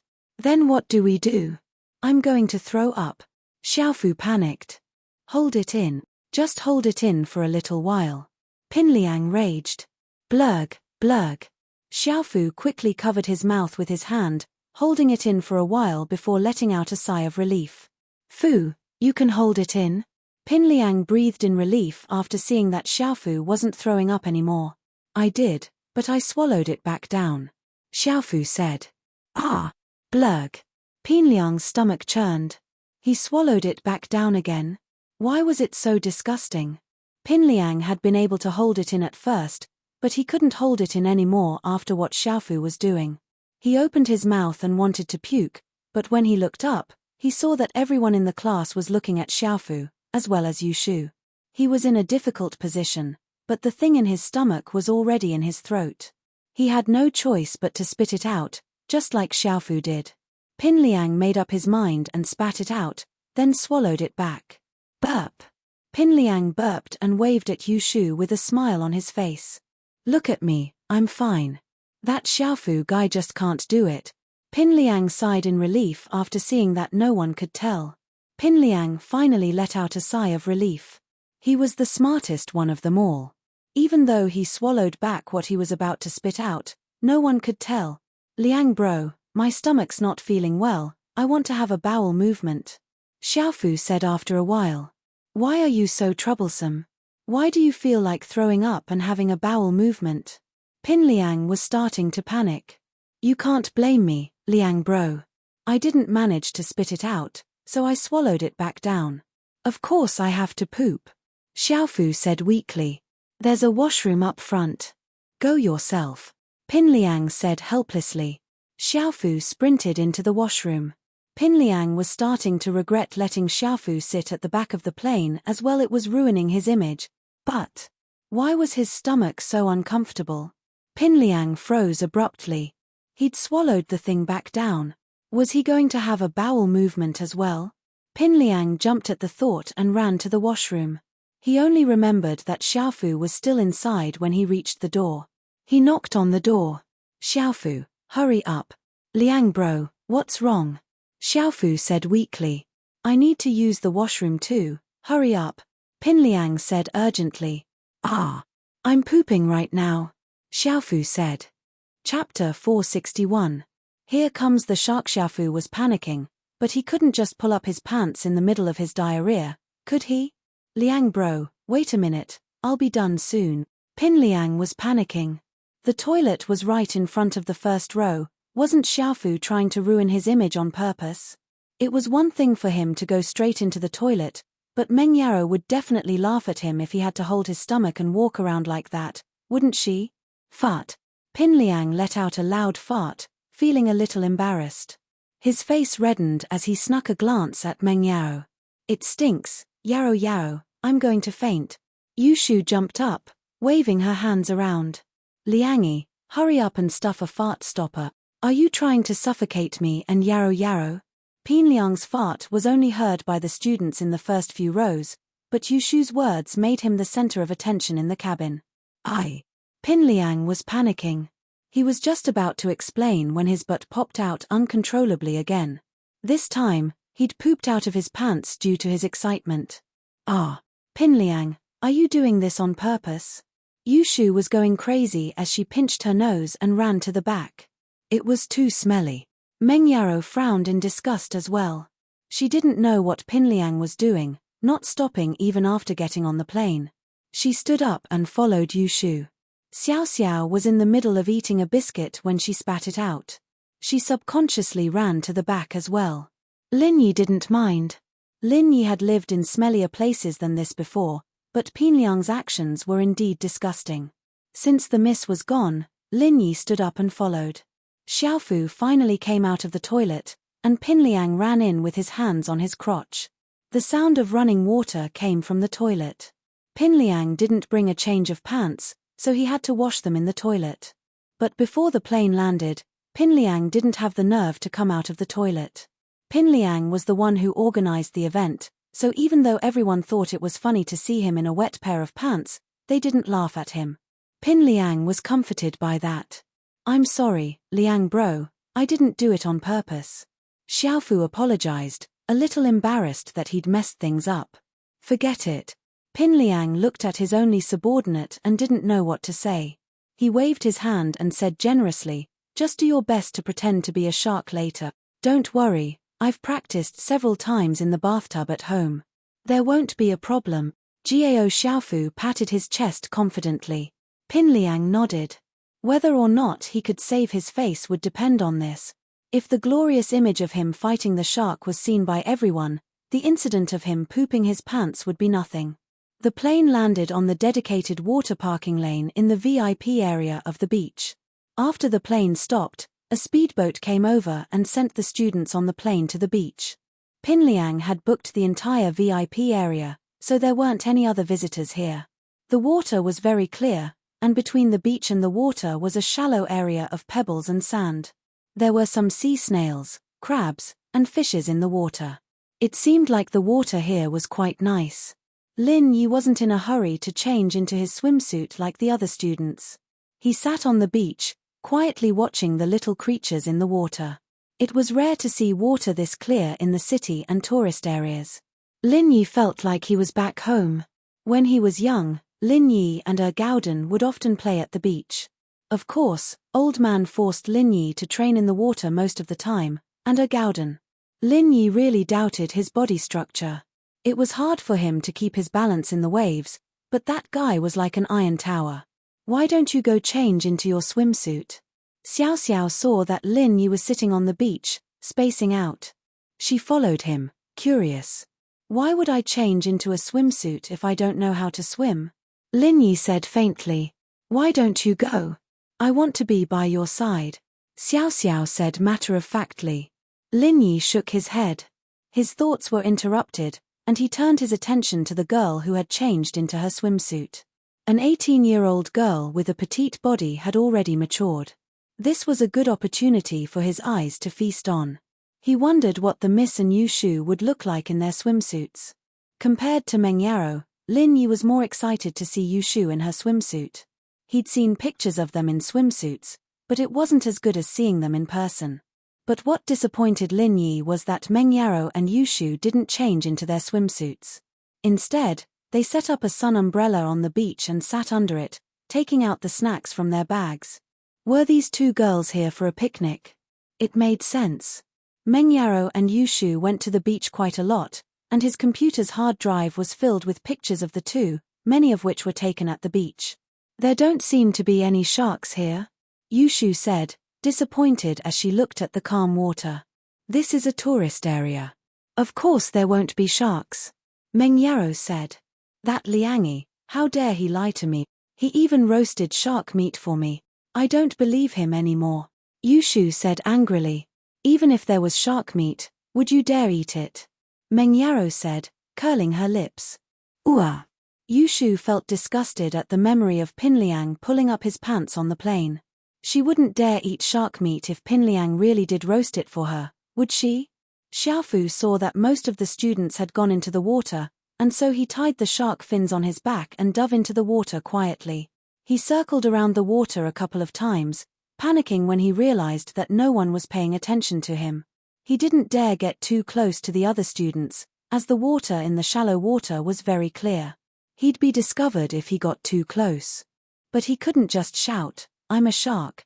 A shark is coming," could he? Pin Liang was panicking as well. He wanted to be the hero of the shark fight, so he couldn't be the one to discover the shark first. It'd be best if someone else discovered it first, scaring the other students to the shore so that Pin Liang could show off his skills and kill the shark. Chapter 462. Little Shu fights the shark. Yushu's shout caught the attention of the students in the water, and they all looked up to see a shark fin floating in the water. Meng Yarrow jumped in fright as she looked in the direction Yushu was pointing. There was indeed a shark fin floating around in the water. Isn't this the swimming area? Why's there a shark here? I opened up a hole in the barrier earlier, and the shark swam in. Pin Liang ran over to Yushu and Meng Yarrow, trying to take credit for what he'd done. It wasn't bullshit. He'd swum to the safe zone to prevent Yushu from seeing through his act, and opened up a big hole in the barrier. Of course, Pin Liang wasn't afraid of a real shark, either, since the chances of that happening were too low. Unless the smell of blood attracted the shark, why else would a shark come here? Oh, that's great, we finally have shark meat to eat. Good job, Liangi. Yushu patted Pin Liang on the shoulder happily, but turned to him worriedly. I say, Liangi, you washed yourself clean, right? You don't smell bad, do you? No, I've been in the water for so long, I only smell salty. Pin Liang explained, embarrassed. That's more like it, Yushu said, but she still moved a little further away. The students in the water were all scared out of their wits at the sight of the shark, and they ran to the shore in a panic. It didn't take long before there was no one else in the water except for the shark. Xiaofu swam closer, too, and Pin Liang was rubbing his palms together, ready to fight the shark when Yushu ran over first. Shu, where are you going? It's dangerous. Meng Yaro jumped in fright at Yushu's actions as she called out to her. It's fine, I'll go take a look. Yushu wasn't afraid of sharks. The last time Lin Yi had brought her along, she'd been able to kill a shark. Sharks weren't that bad after all, and should be easy to kill. She wanted to see if she could do it. Yeah, Shu, don't go there, it's too dangerous. Let me catch this shark. Pin Liang was afraid that Yushu would notice something if she got too close. But Yushu didn't listen to Pin Liang at all. She ran straight to the beach, and Pin Liang had no choice but to jump into the sea first. He was afraid that Yushu would jump into the sea too. Lin Yi, on the beach not too far away, raised his head to look at the shark in the sea, then at Yushu before lowering his head, ignoring them. Hey, aren't you their bodyguard and follower? There's a shark in the water, why aren't you protecting Yushu? Xiao Xiao looked at Lin Yi curiously. Isn't there Zhong Pingliang? I won't be going. Lin Yi smiled. Him? Xiao Xiao thought that Lin Yi would rush up and expose his relationship with Meng Yaro and Yushu, but Lin Yi didn't seem to have any intention of going. He'll run faster than a rabbit if there's danger. Ha, if you know that, then why would I go? Pin Liang would have run if there was danger. Does he look like he's in danger? Lin Yi asked. It doesn't look like it. Xiao Xiao nodded. Plus, is that a shark? Lin Yi smiled coldly. Did sharks swim like that? And it could even move horizontally? Wasn't that shark a little too strong? Not a shark. Then what is it?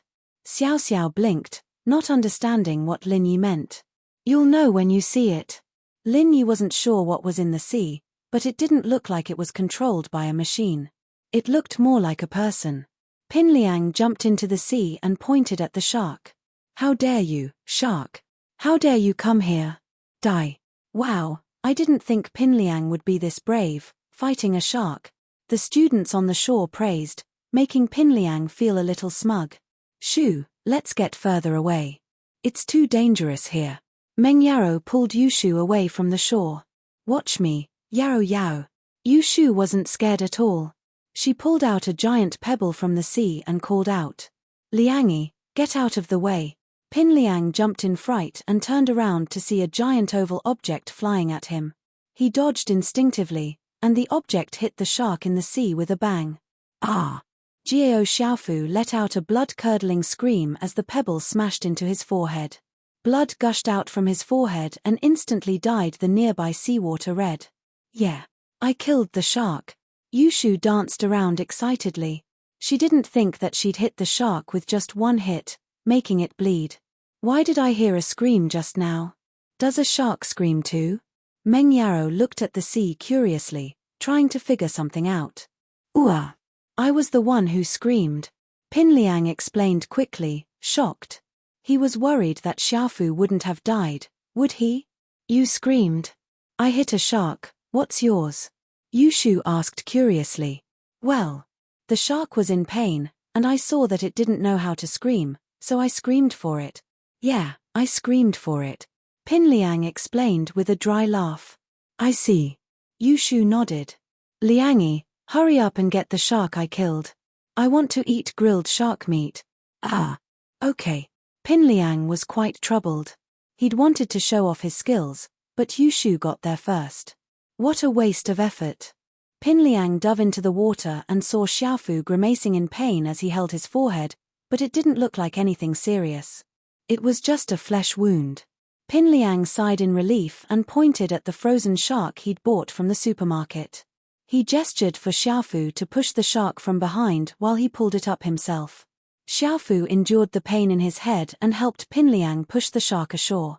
He quickly dove back into the water, looking for a place to go out to sea. This shark's pretty big. Yushu ran to the shark excitedly and poked it with her finger. Huh! Why's this shark so cold? It looks like it just came out of the fridge. Chapter 463.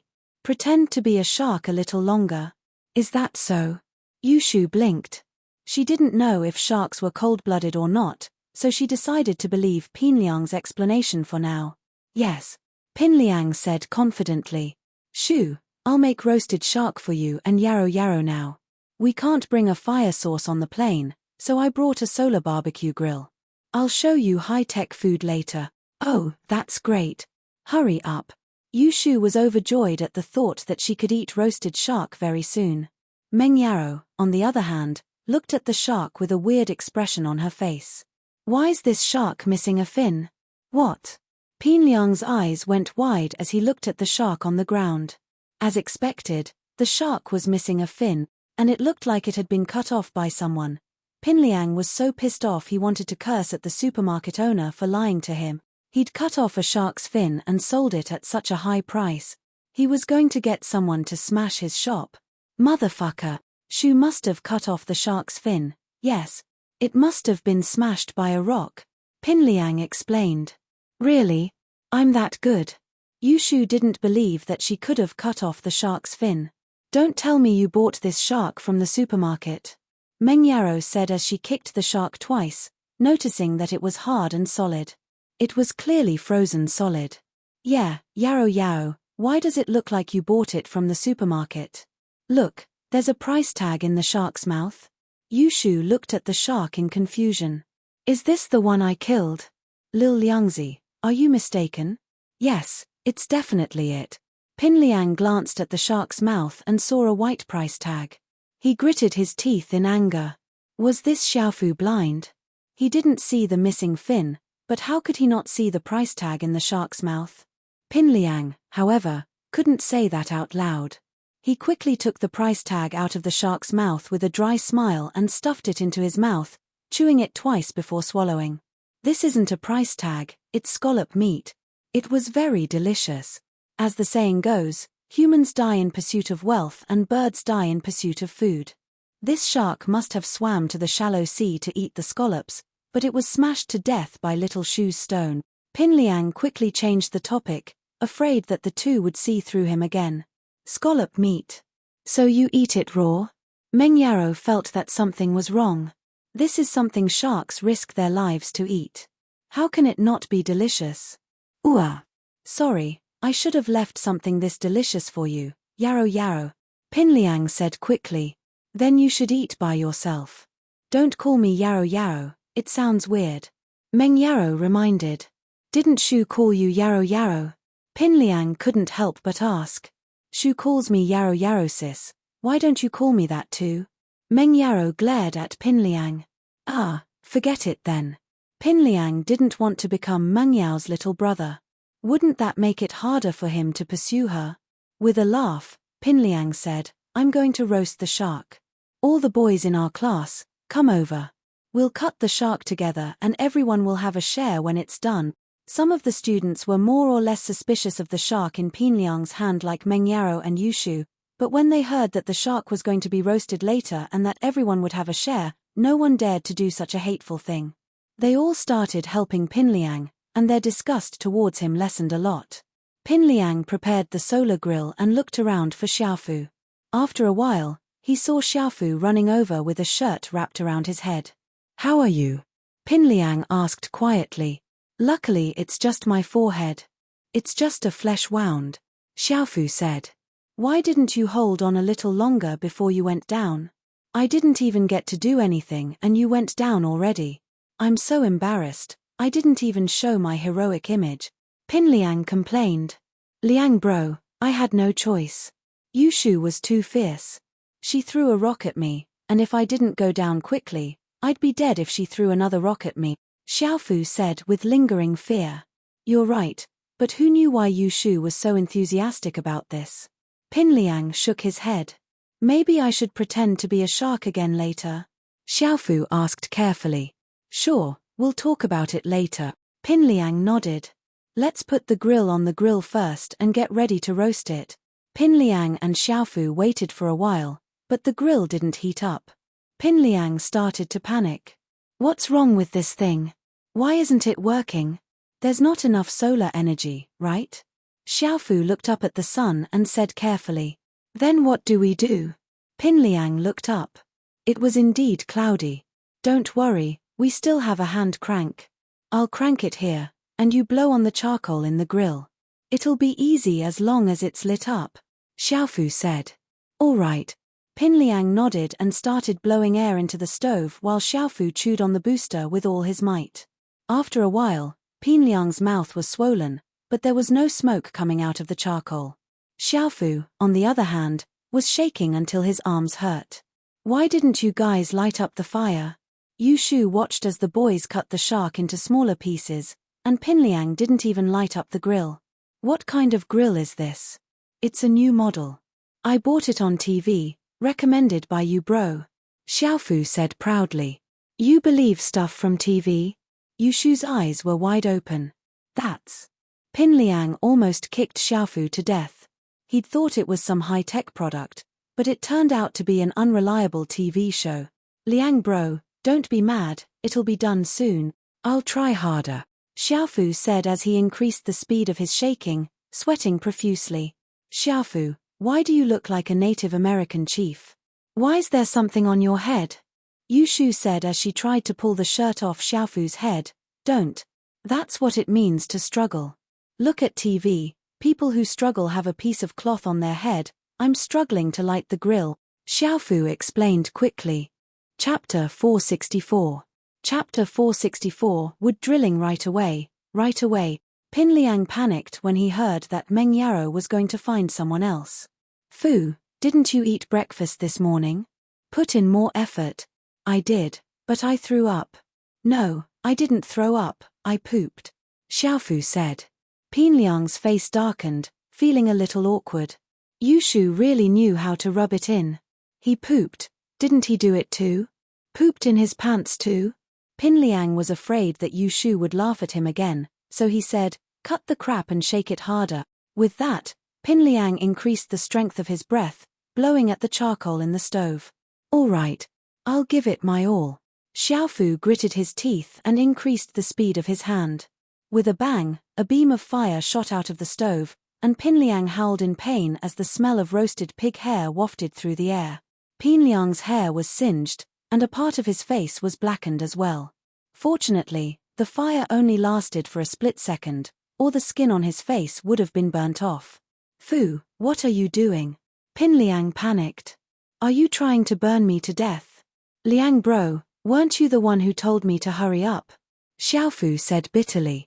Pin Liang didn't know what to say anymore. He was the one who told Xiaofu to hurry up, after all. With a dark face, he said, then continue. That was pretty good, and I think we're about to light the stove up. All right. Let's work harder. Xiaofu nodded, roaring as he started shaking the pole again. But this time, Pin Liang didn't dare get too close. He could only blow from afar, and the effect was much weaker. Xiaofu shook the stove even faster than before, but without Pin Liang's help, the fire wouldn't come out no matter how hard he tried. With a thud, Xiaofu fell on his butt, sitting on the ground with a groan. Thank goodness he was on the beach, or he'd be in a lot of pain. What the hell? Pin Liang was infuriated. He'd wanted to show off in front of Meng Yaro, but problems kept popping up. He either messed up here or there. It's broken. Brother Liang, the handle is broken. Jiao Xiaofu raised the joystick in his hand with a sad face. Broken? Pin Liang was infuriated. What kind of trash did Xiaofu buy? What an embarrassment. Sigh, you two are too unreliable. Yu Shu looked at Pin Liang and Xiaofu, shaking her head in disappointment. She turned around and saw smoke rising from Lin Yi's chimney. I'll go look for someone else. Look, they've already started a fire. With that, Yu Shu ran off, but Pin Liang frowned. The person by the fire was Lin Yi. Brother Liang, aren't we not allowed to bring a fire source on the plane? Where did he get the fire? Gao Xiaofu asked curiously. Yeah. We're not allowed to bring a fire source on the plane, he must have brought it in private. We'll go report him. Pin Liang was pissed after trying to light the fire for a long time. He saw Yushu and Meng Yaro run over to Lin Yi's side. He panicked. Let's go, we'll go look for him.